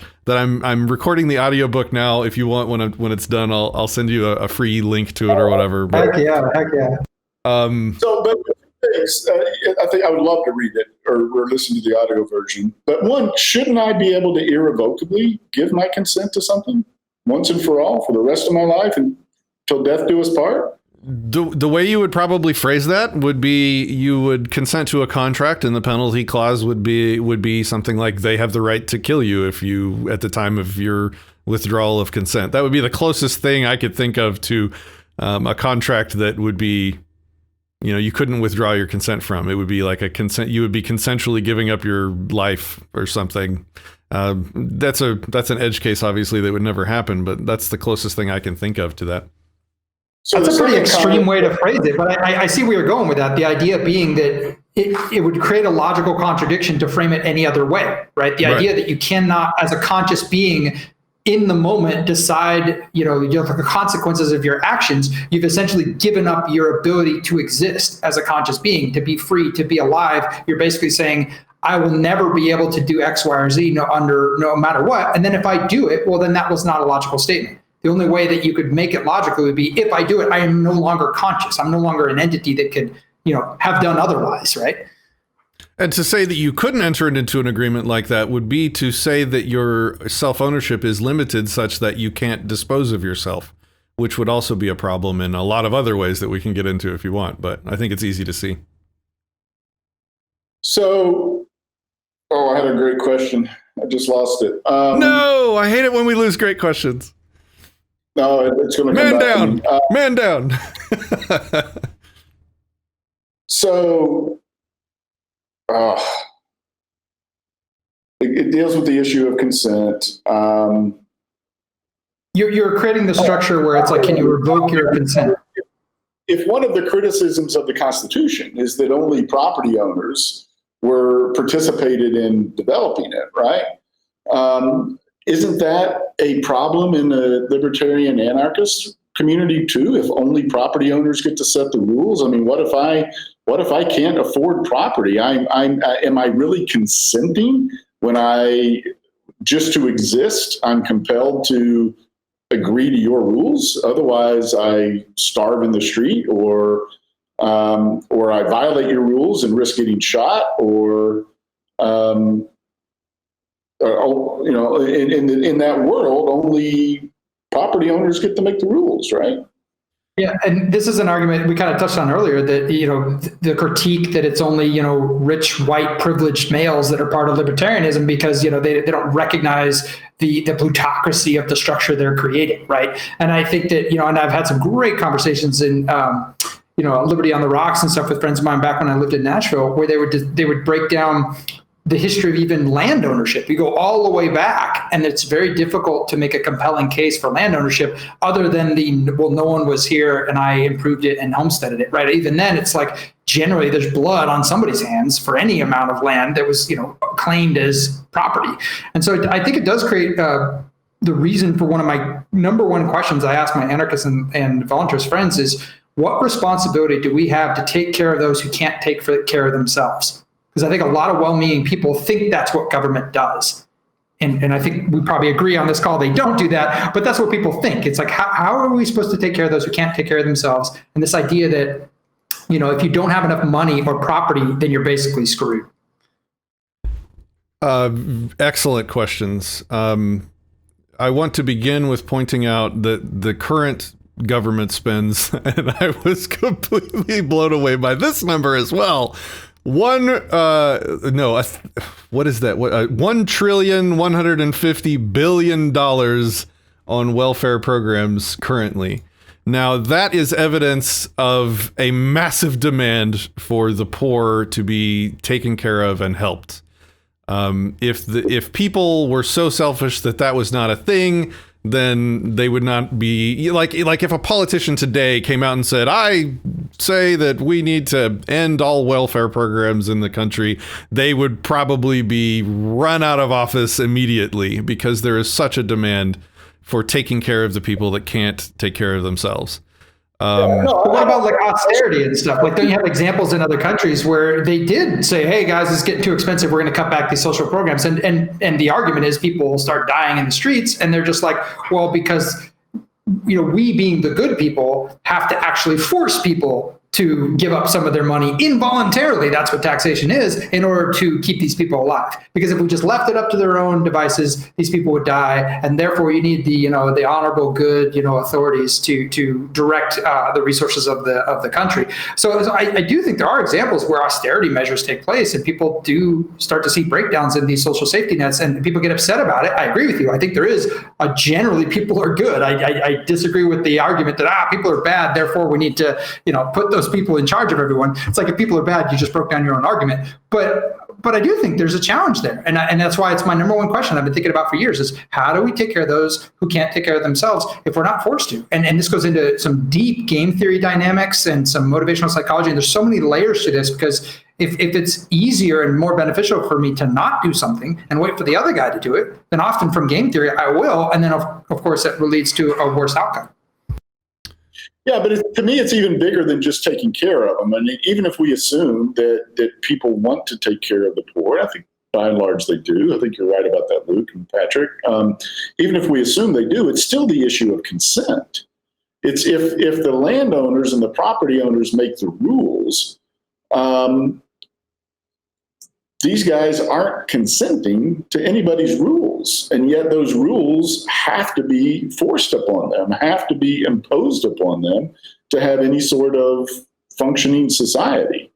So I don't know that, that trading out the state for property owners, I mean, I guess it does have the major disadvantage of decentralization. So decentralization is better than centralization. It's a big step in the right direction, I guess. But I don't know that moralistically, philosophically, trading out property owners forcing rules on non-property owners versus the state forcing rules on everybody, I don't know that that's that great of a leap forward philosophically and moralistically.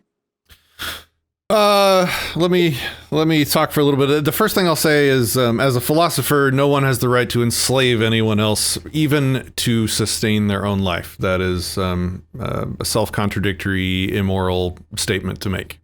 You don't get to enslave people, even if your life is on the line. So you don't get to exist on somebody else's property just because you'll die if you don't. So that's the moral argument. Now, why do I think the practical argument makes this a non-issue? For a long list of reasons. Most, I want to say most, I could be wrong. I think it's like a 60-40 split, but like most of the, if you include the government-owned land worldwide, and you add it to the unowned land, I think the majority of the land in the world is unowned, effectively. I consider government-owned land invalidly owned land because it was captured or maintained through coercion and violation of consent. So there's plenty of the globe open, not to even include the oceans for unowned areas people could live on if they didn't want to be on other people's property. That's one factor. Another factor is I just think about this stuff like an entrepreneur. Like if I'm a defense company, I would very, very likely provide some severe discounted service to people that couldn't afford it, to people that could show that they were, disadvantaged in terms of their means to afford defense. Number one, massive PR boon. To helping people. Two, I'm pretty sure I could put a checkbox on all my invoices that say, hey, do you want to toss in $5 into the hat to help people that can't afford it? And unlike government charities, we actually verify that the people we're giving services to actually can't afford it and need it. And here's our proof, by the way. Here's the audit company that comes in once a year to make sure that we're doing it well.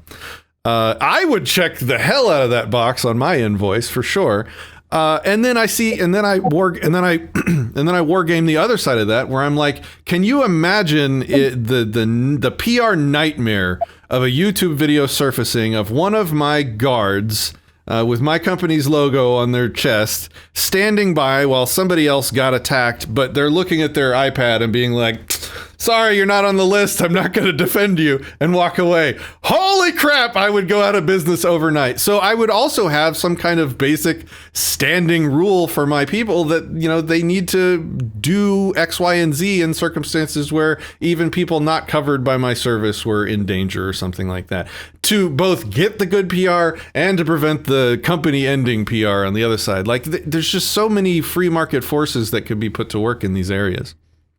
What I like about that example is you don't have to even speculate that. That's, from my understanding, what happened in Detroit. When government services broke down completely in Detroit and Detroit Threat Management was going out there, again, the Reason article from years ago on this, and they did a bunch of, I think it was a three-part series on anarchy in Detroit. That's what it was actually named. It was a really great series that Reason did. And they interviewed the guys involved in Detroit Threat Management. And that's exactly what they did. It was like, yeah, $10, to and from your business, I'll escort you. But we're such a profitable and effective company that we encourage our staff to basically patrol their own neighborhoods as well. And so it's essentially like they're providing free services for exactly the reasons you said, good PR. And because they're well-trained in de-escalation and nonviolent communication, all these wonderful strategies, they've not had the same level of incidents that you'd see with the normal police force. On top of that, they're able to do really cool creative stuff. Like one of the examples I thought was great is they put up a notice on a crack house and they're like, hey, we've come to our understanding that, and they lied, but it was somewhat ethical, and that they were like, that this house is being evaluated and cops are showing up, and basically they scared away the drug dealers in a way that were causing problems for the community.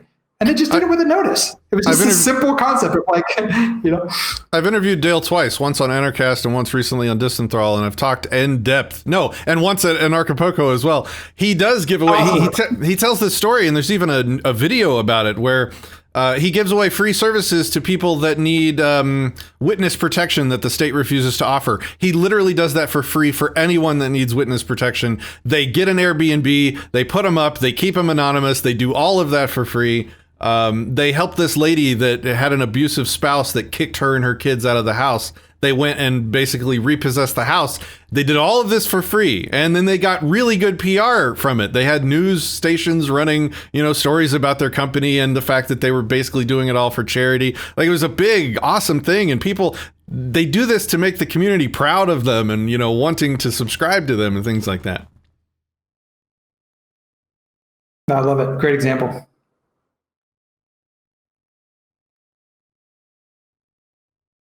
So, Shawn, what are your thoughts on that? Do you think that's reasonable? I think you answered some of the questions. It's been very helpful.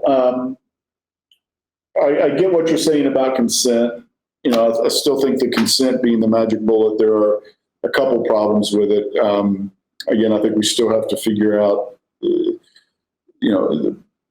people who don't own land, are they really consenting to anything? And the challenges with that. And then number two, it's a problem Luke alluded to earlier, I think. You've got a chicken and egg problem with consent, in the sense that if you were to dismantle the current structure and move to, anarchist libertarian more sort of principles where everything is contracted for up front, consented up front,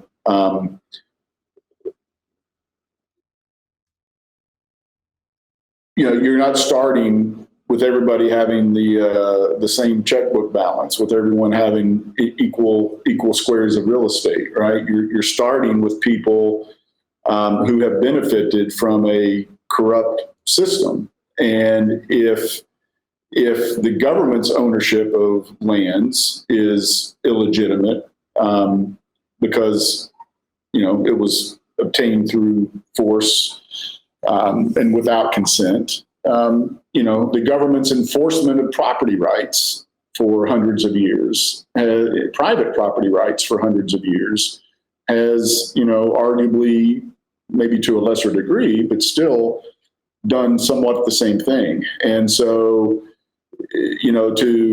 to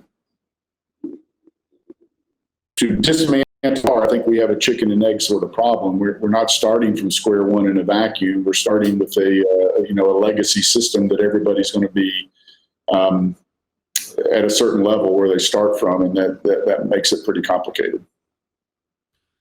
Yeah, I think that's one of the reasons I'm so passionate about DACs and DAOs, is that you can create a new DAC and you can have a contract, and you can actually have people sign the contract on chain, and you can distribute even a brand new competing currency as part of that community. And then everyone gets to start out with, on the same level, but it's a virtual environment, and it's difficult to attach that to the physical environment in for sure. The first thing I wanted to point out was that even the person that owns no real estate would still own their body. So it's not like they're totally without property. They still have self-ownership and all of the rights and reciprocals that come with being a self-owner, ethically, morally. That doesn't entitle them to, again, enslave other people by occupying their property against their consent. I mean, this is a fact of nature that, survival requires resistive effort. We have to work to acquire resources to continue to survive. That is the fabric of existence in this reality. And I mean, I guess you can argue against that if you want, but I don't think it's a moral argument. And I'm not suggesting you are. I'm just saying that people do for some reason. But I mean, I can't help you there. The other thing I wanted to point out in terms of transition is that I don't think fears about transition cannot justify maintaining the status quo of immoral consent violation. And I don't think that's what you're suggesting. I just wanted to highlight that. Like, even if the transition is going to be rough and messy and one-sided or lopsided, it doesn't matter because we're going to end coercion. We're going to end consent violation and end violence in the world. And the second thing I wanted to point out was that that adage, shirt sleeves to shirt sleeves in 3 generations, like, it's probably going to equalize itself pretty quickly in terms of, the overall timeline of society. Once coercion is gone, the people that what's the Atlas Shrugged quote? It's if people the and the looters, or it's if people deserve their money, they will keep it, and the people that don't deserve their money, will be destroyed by it, I think was the Atlas Shrugged quote. Like, I think that will happen in pretty short order once they lose the power structures that give them their monopolies. Right. Very well said. Yeah, I do think that, again, when I look at some of the strongest examples against the perspective that I have about how things would work in a voluntary society, they almost always point back to the violence. And so I love the word consent. I think that is we see it all the time. What's the difference between a beautiful sexual intimacy relationship and rape? It's consent. What's the difference between, being stabbed and being cut open in surgery? It's consent. And I think that's such a great framing of it. And it even takes out a little bit of the subjectivity that we struggled with earlier in the conversation about, well, what is, a threat, or what is violence? If it comes down to conscious, like, unless that person's lying to themselves and to you, did they consent? And if they did consent, can you actually put it in a clear third-party situation, like a physical contract or a smart contract on a blockchain or something along the lines where we can say, look, this is consent. It's defined and delineated and clarified. These are the consequences of violating it. Here's the bond or insurance or whatever mechanism we come up with. And I think that the challenge then becomes back to, like, Shawn's discussion of millions of people in a small group, a small area. How do we build better systems for almost autonomously collecting consent? And this is like the classic, trigger warning idea, right? The idea that you imagine if you're walking down the street and you could constantly get as much information as someone wanted to provide you as they're walking by. And so if you'd happen to know that someone, they get really offended by being looked right in the eyes, as a thing of respect, you maybe don't look them in the eye. And you're honoring their consent to be like, hey, I'd really not, or I have this issue, or I have that issue, or you can take this any direction you want. But it's just the idea that if we had better knowledge, and this is where I think a lot of people get scared about AI, and I look at AI and go, it might actually teach us morality. An effective AI system might actually be able to measure all these little things and say, if you actually want to respond appropriately to the millions of different versions of consent that are going on in any given moment in a jam-packed area with a lot of people, we might have a system to do that. And I think that would be beautiful, where you could actually be, like, example I see often for microtransactions on blockchains, is like, I have to get somewhere quickly, and I could autonomously communicate to the cars around me, and they could be paying me micropayments to just move out of the way. And honor, like, hey, we're going to participate in the system that, I don't mind being 30 seconds late to wherever I'm going if somebody's in a hurry. And I get a little micropayment for moving out of the way. And I think there's ways that we could build systems that, at the best possible way, honor consent.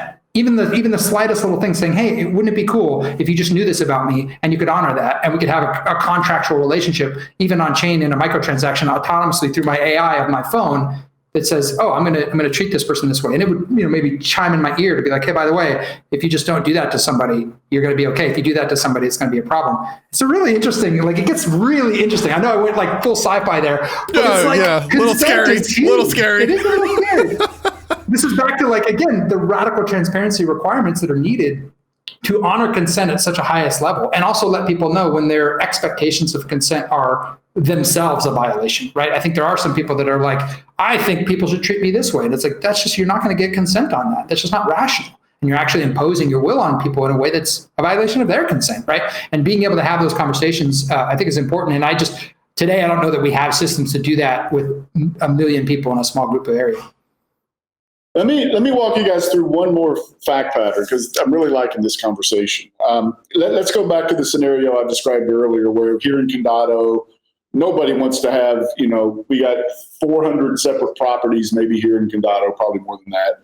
Nobody wants to have, separate rules. It doesn't do any property owner any good to have like really different rules from everybody else. So they all get together, all 400 of them, and they agree on a kind of a common standard set of rules that are going to govern all the properties in Condado, right? And anybody who's visiting Condado can know whether they walk in business A or business B, the rules are basically the same. And this begins to get some real network effect, right?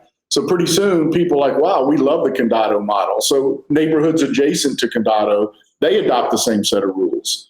And maybe out in Dorado, a few miles west of here, they kind of had their own little thing develop. Well, pretty soon, and then maybe some of those communities get together and create a higher set of rules.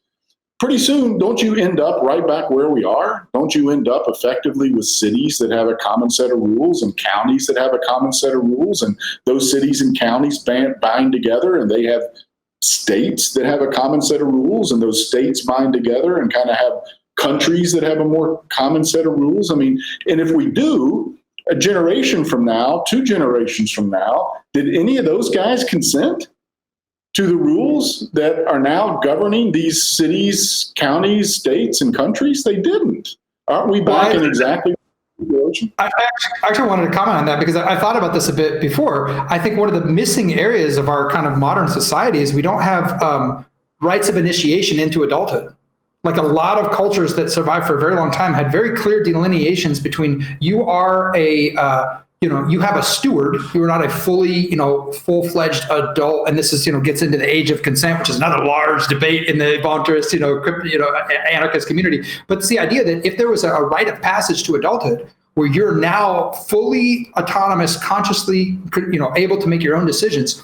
And the challenge there is that it's not, I don't think it's an age. It's different for every different person. Your dog, for example, Shawn, is a 70-pound dog, but it's one of the most amazing, kind dogs I've ever known in my life. There would be a different 70-pound dog who would be a really big problem, right? And so the idea being, if we had a process for saying this person's now a member of society on their own right, they don't have a steward that is responsible for them anymore. In that situation, I would love for them to actually have to sign a contract. They're saying, if you want to live in Condado, now that you're an adult, like your sons, for example, Shawn, when they want to go and get an apartment, now they have a process. They're like, you want to live in Condado? You have to opt in. And there's an actual contract that was, and if you want to change that, just like Patrick was saying earlier, that's the moment of debate where you can actually, get the whole community and say, I want to live here and I'm so great, but I'm not going to because of this problem unless you change this. And if there's a process for amending the rules, I think that could work, but I think we're falling a little bit into the trap of it's just going to be so easy when you have one set of rules that works for everybody. And I don't know that that's going to be the case. I think it's going to be more order out of chaos, like we talked about before. Individual ideas held together via contractual systems, hopefully on blockchain, so they're immutable and transparent in a way that you could have bonds and insurance and other ways to deal with the conflicts. I think the current society is evidence of what he's talking about. I think most people want the same rules no matter where they are, and that's kind of a thing that people want because it makes life easier to understand. Sorry, what'd you say? Rules have network effects. I mean, there's great advantages from having a common standard. Yeah, I don't want to have to constantly be staring at an app with, that's GPS locating me and with an updating list of rules for wherever I'm standing right now. That would be that would be terrible, right? But at the same time, you are going to have different types of people that are going to congregate. Like a good example is California versus Texas. Like there's a very different paradigm of agreements in California. There's a very different paradigm of people that want different things. They value different things in that area than they do in Texas. Right now, they all point government guns at each other to make what they want in the rule for everyone in the area.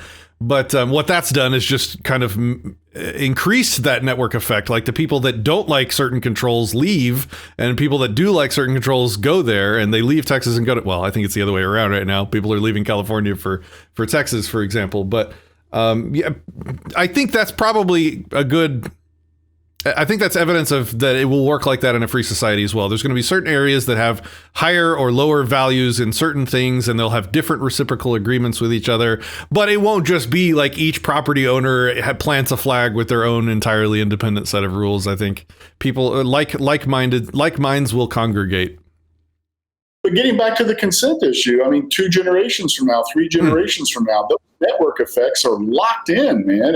And to Luke's point, maybe once they reach age of majority, we have them sign a contract. But don't we kind of do that now? Don't we say once you're 18, you get to vote? And if you're voting, you're kind of like opting into the system.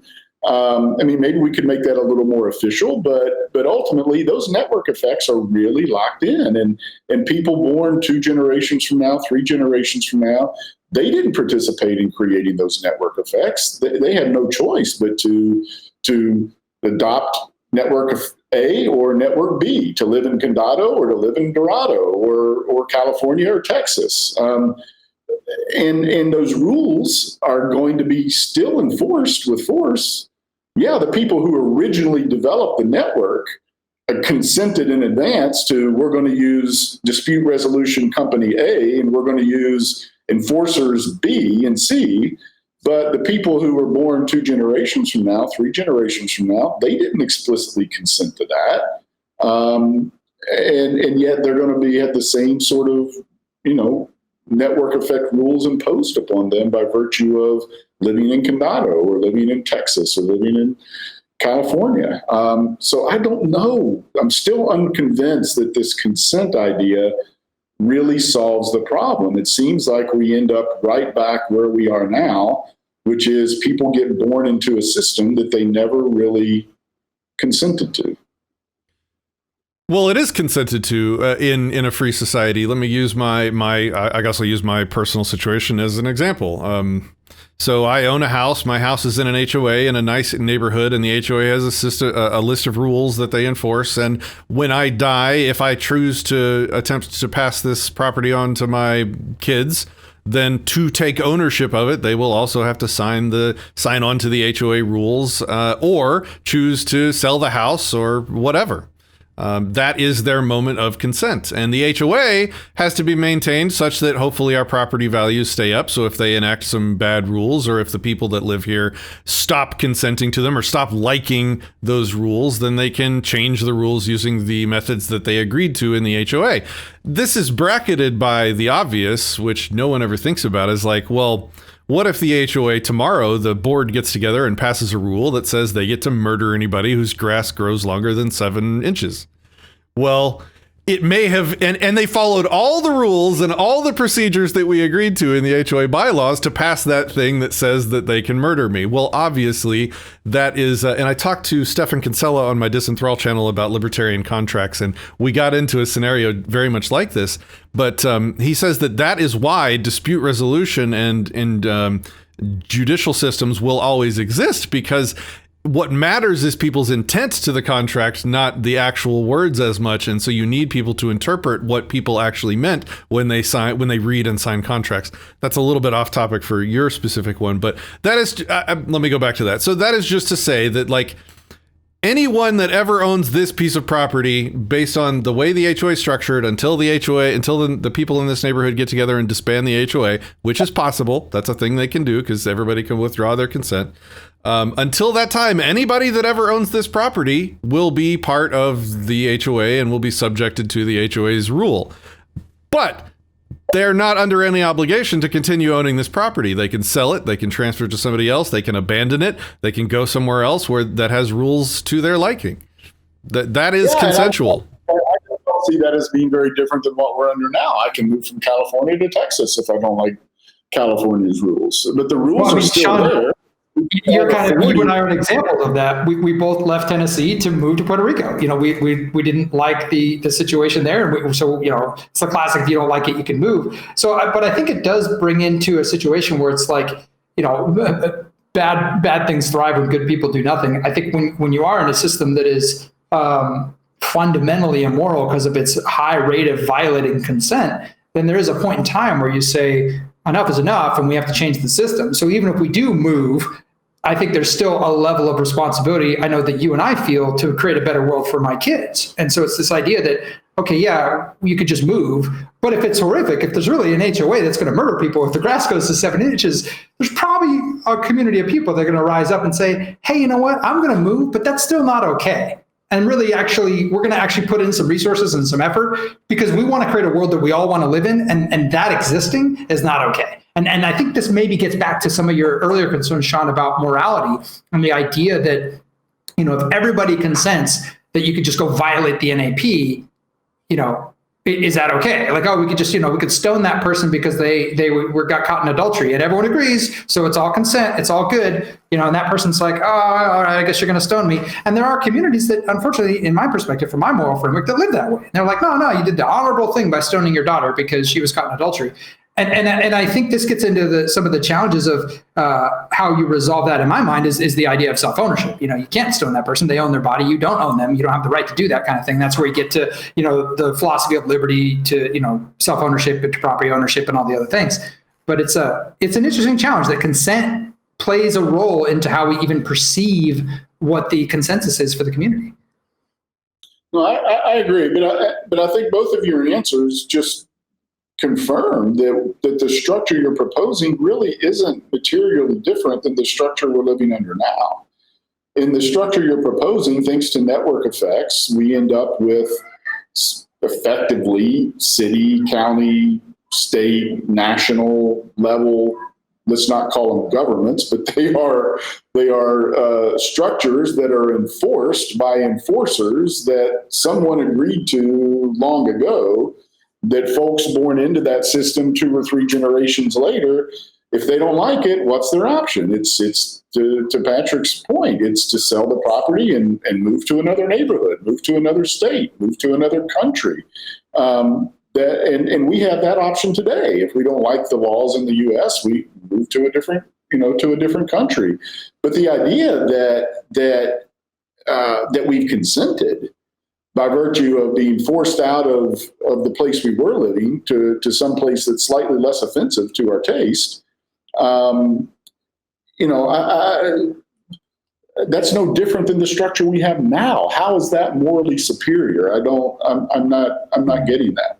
The disanalogy is that there is no contract, there is no agreement, there is no consent to the situation that exists now. Now, like theoretically, absent all the murder, you could create a setup that is similar to the governmental structure now, with a lot of contracts and a lot of, you know, careful consent and dispute resolution. You could theoretically maybe construct something like this.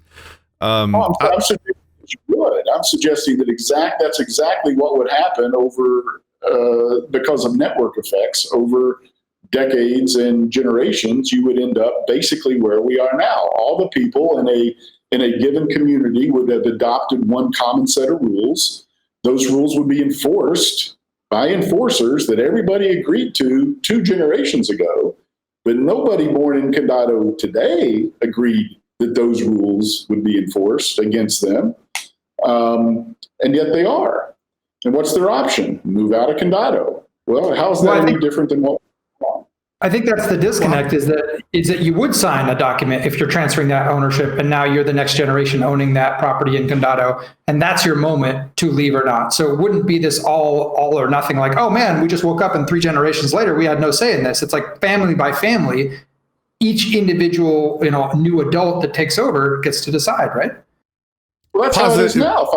No. In Condado, I'm subject to Condado's laws, and if I don't like it, then I sell the property and choose not to have property in Condado. How is that any different, really?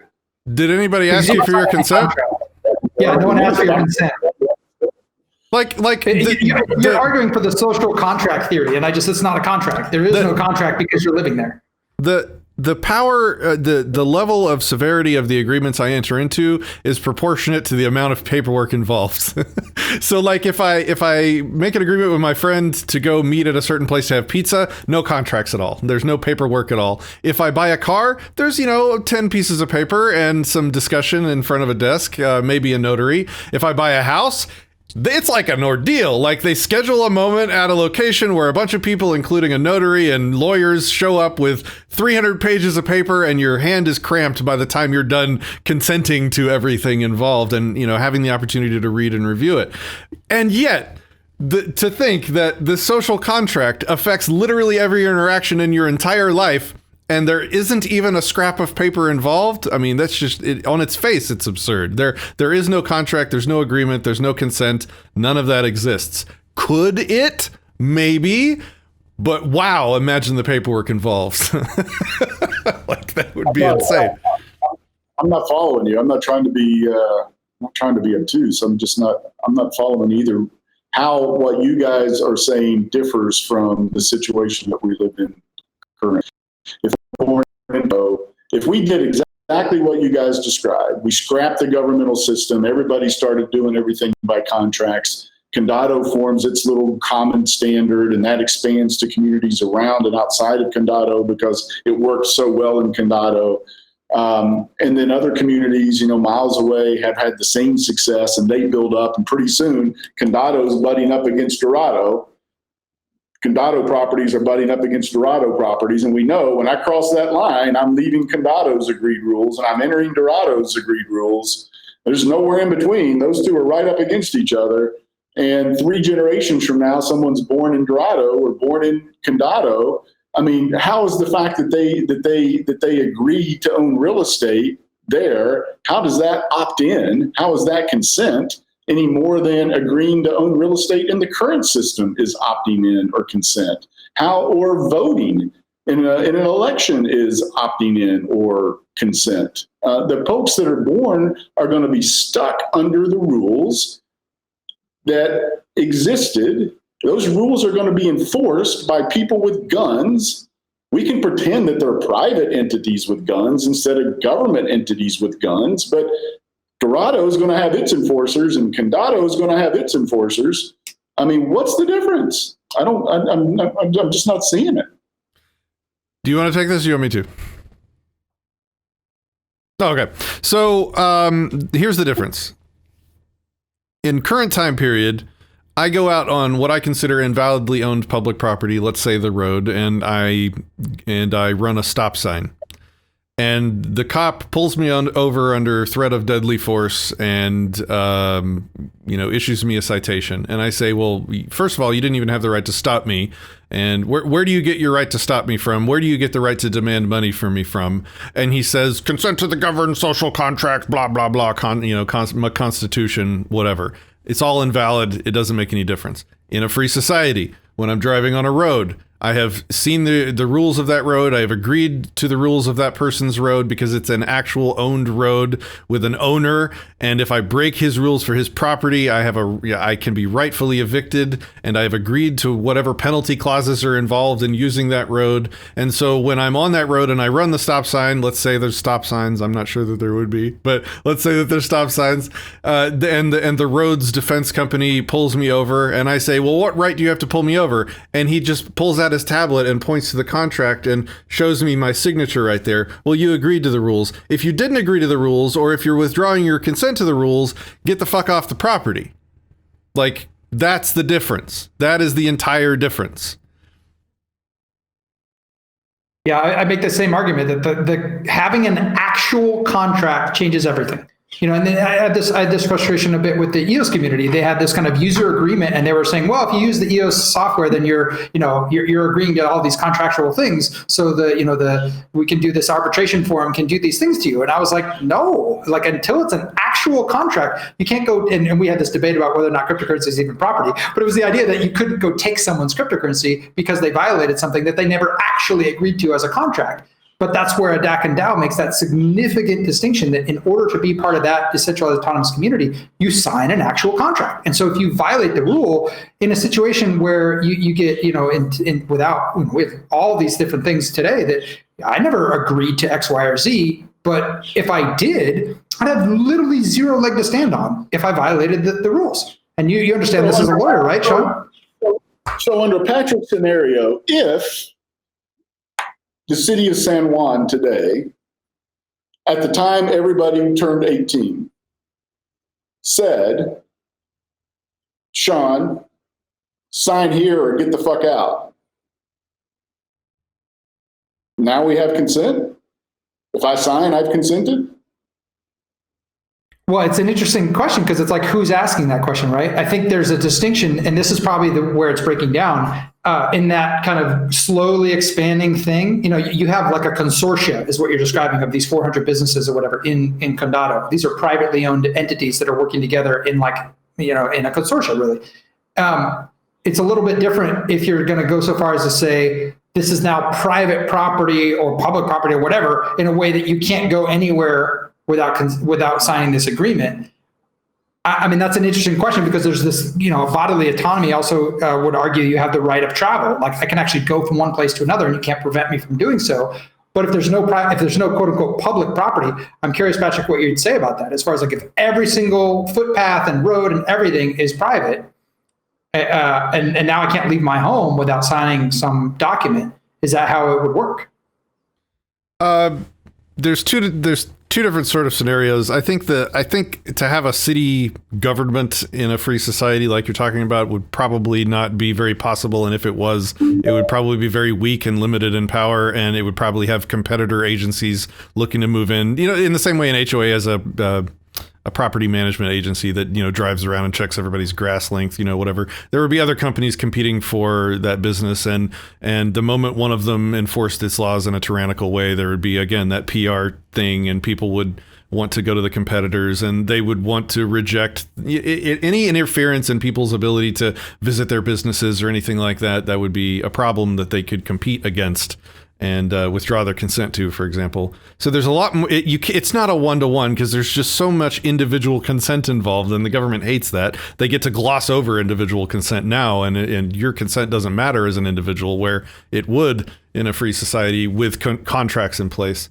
The other thing is, well, I want to also do the donut homesteading problem, which is a philosophical thought experiment where you say, okay, you own a house, and let's say you have an acre of property or whatever, and it's yours, it's rightfully yours. And then somebody else comes and homesteads and purchases the rightful ownership of all of the property perfectly encircling your house. And then they obviously institute rules that prevents you from being able to trespass. Well, now they have de facto, post facto, made you a prisoner. They have imprisoned you by controlling your ability to move throughout the world.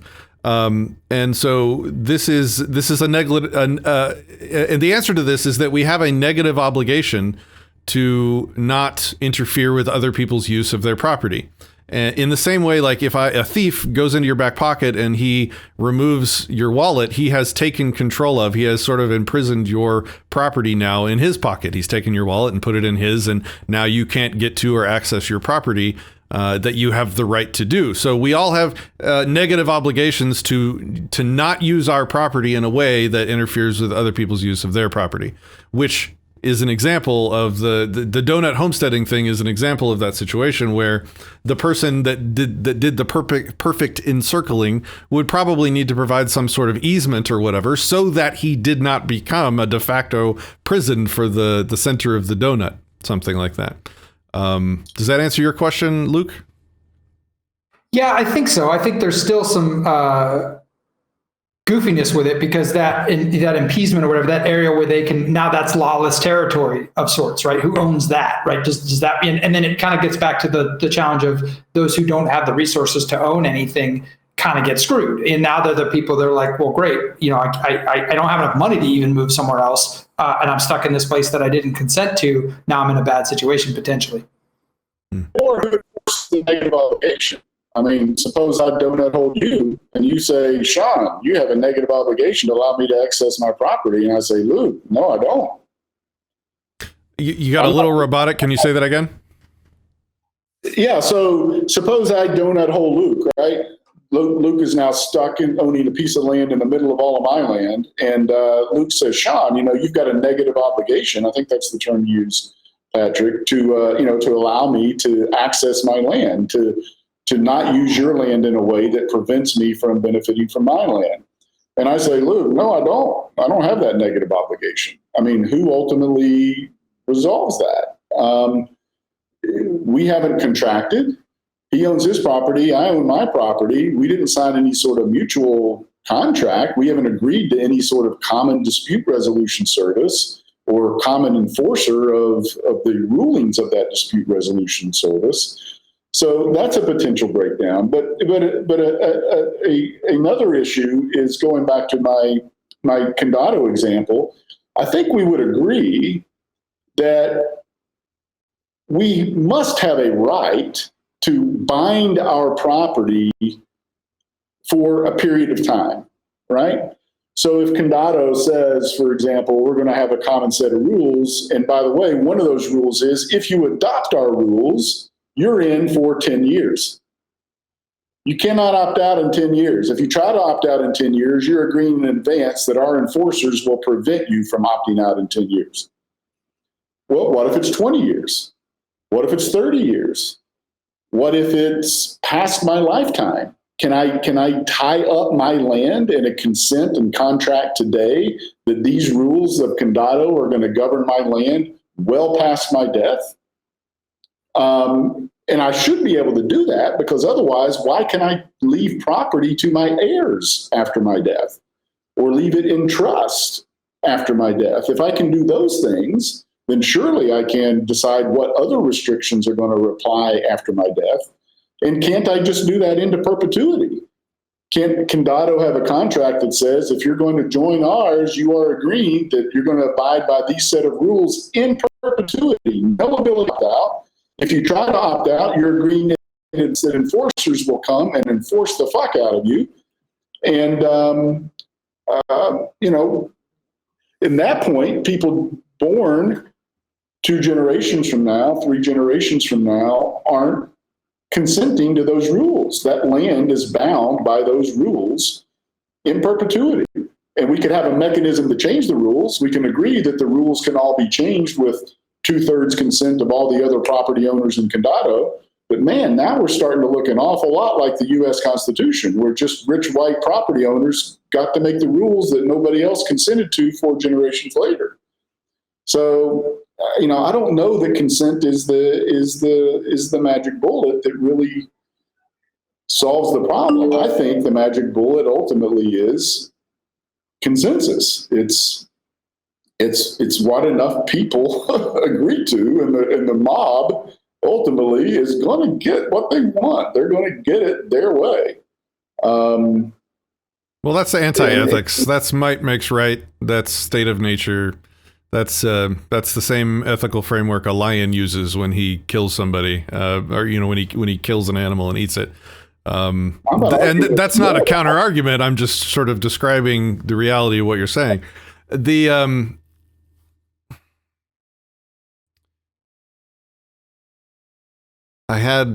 lost a question earlier, and I lost my response just now.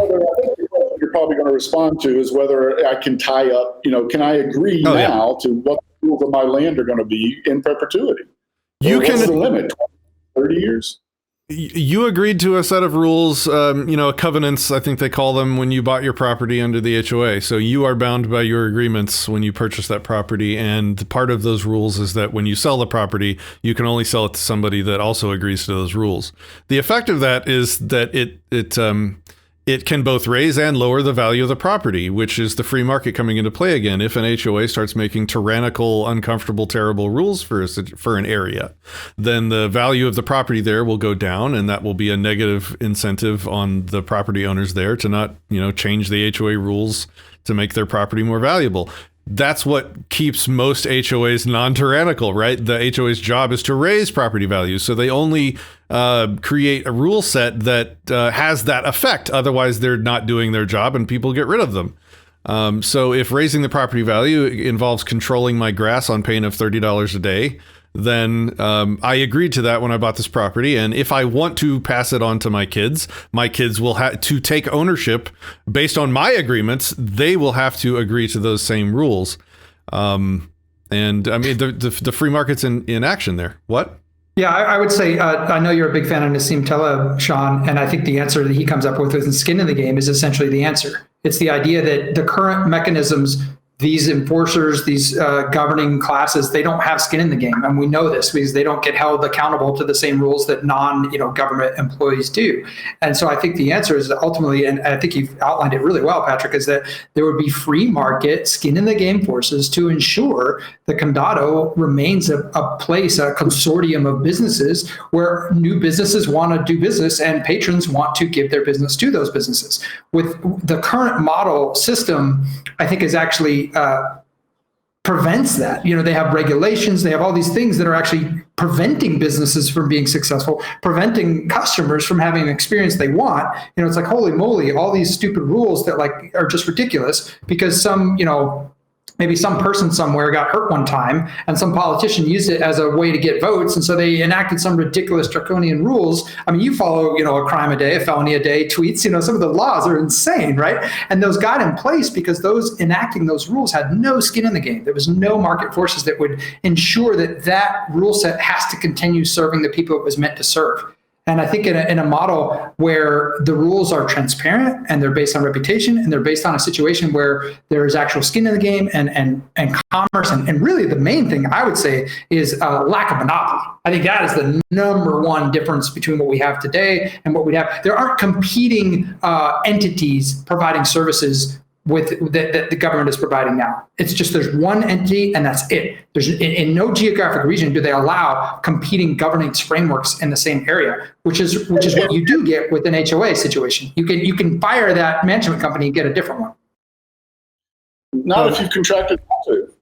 Not if network effect suggests that if you're going to join the common set of rules in Condado, you're going to consent for in perpetuity that you're going to use mediation service A and U.S. court system, and you're going to use enforcers B, But again, though, just back to your point about the mob, it's like if that agreement, if that company that you said, hey, we're gonna use for the next 20 years, started failing providing the services, then Condado would lose out in the marketplace. People would be like, I'm not going to ever move there or raise my kids there because they're locked into a tyrannical system for the next 20 years. And they would say, I'm out, I'm leaving.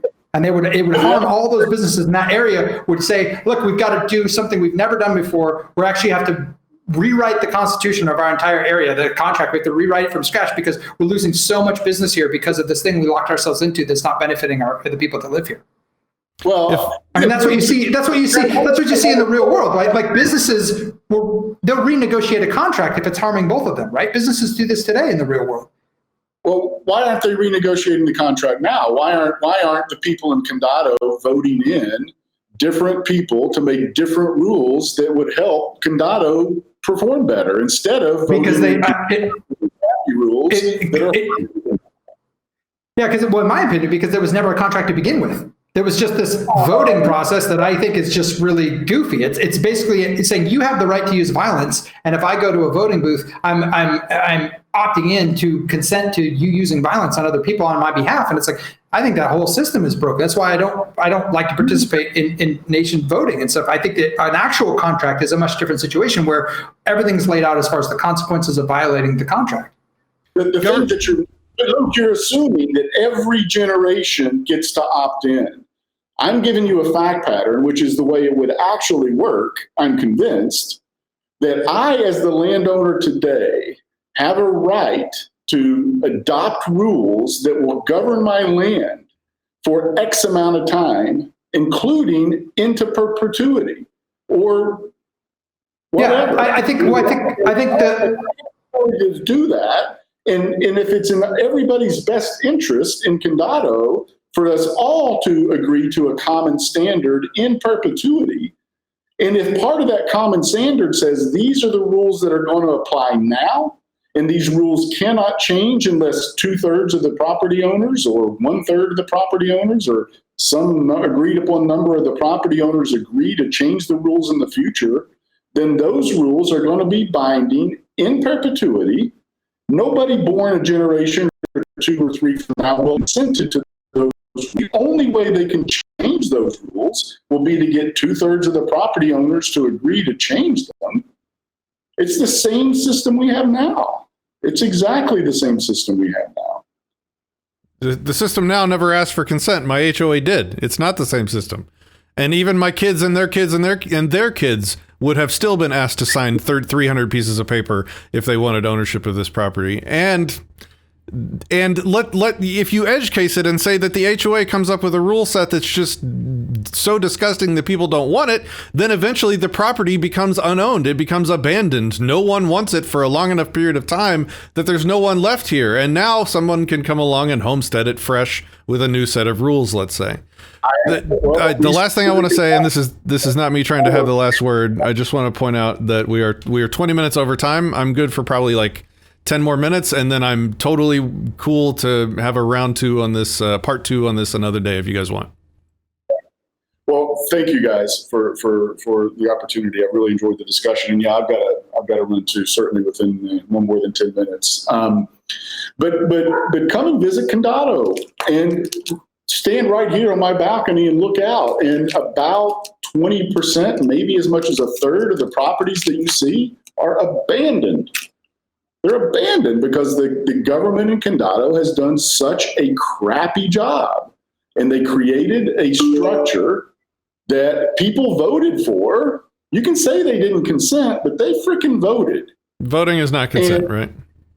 And well, that's part 2 right there. I think is part 2. Is voting consent, right? And I think, Shawn, you're probably under this, and you've said other things in this conversation that lead me to believe you're under this social contract theory, and that voting is a valid process for obtaining consent. And I would agree, I think, with Patrick here, is that's just not. This is why I've opted out of this system. It's a corrupt system, and I'm trying to build better systems with DACs and DAOs that actually is consent. It's actually a contract. And I don't think we have that with the social contract. No, what I'm suggesting, I'm not arguing social contract theory. I'm not intending to anyway. What I'm suggesting is I don't really think your gripe, if I'm understanding you correctly, is that that the people today didn't consent to a common set of rules that governs. Because if that is indeed your gripe, I have laid out a scenario in which I explained that people 2 generations from now, 3 generations from now, likewise would not have consented. When my son inherits my property that I bound in perpetuity by the rules of the city of Condado in order to become part of the Condado Rule Collective, my son is going to be bound by those rules. Period. Consensually. No, consensually.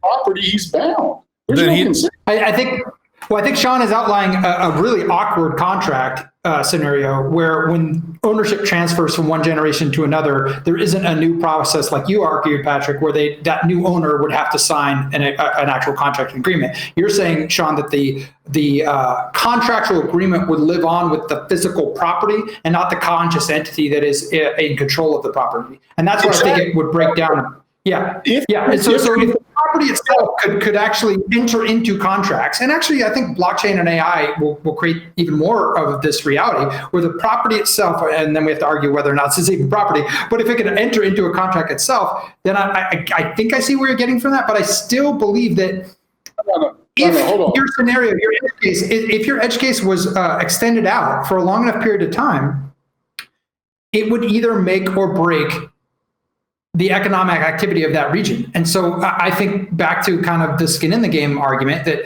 those with skin in the game in that scenario, and I think everything happened to be consensual, would enforce that through market forces. You would get, that would be a very strange outlier, I think, where you could get a situation where people opt into something that ultimately harms their ability to prosper. This is kind of what you're arguing. No, right now, under the law, and I would think under philosophy, I would like to hear Patrick's thoughts on this.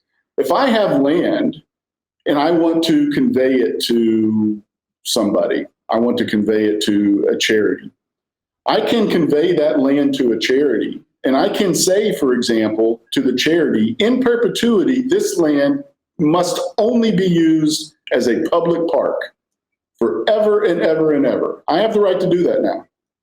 And if the charity takes that property, then they use that property as a park forever and ever and ever. And if it doesn't, their ownership lapses and it goes to whoever else or whatever else I may designate.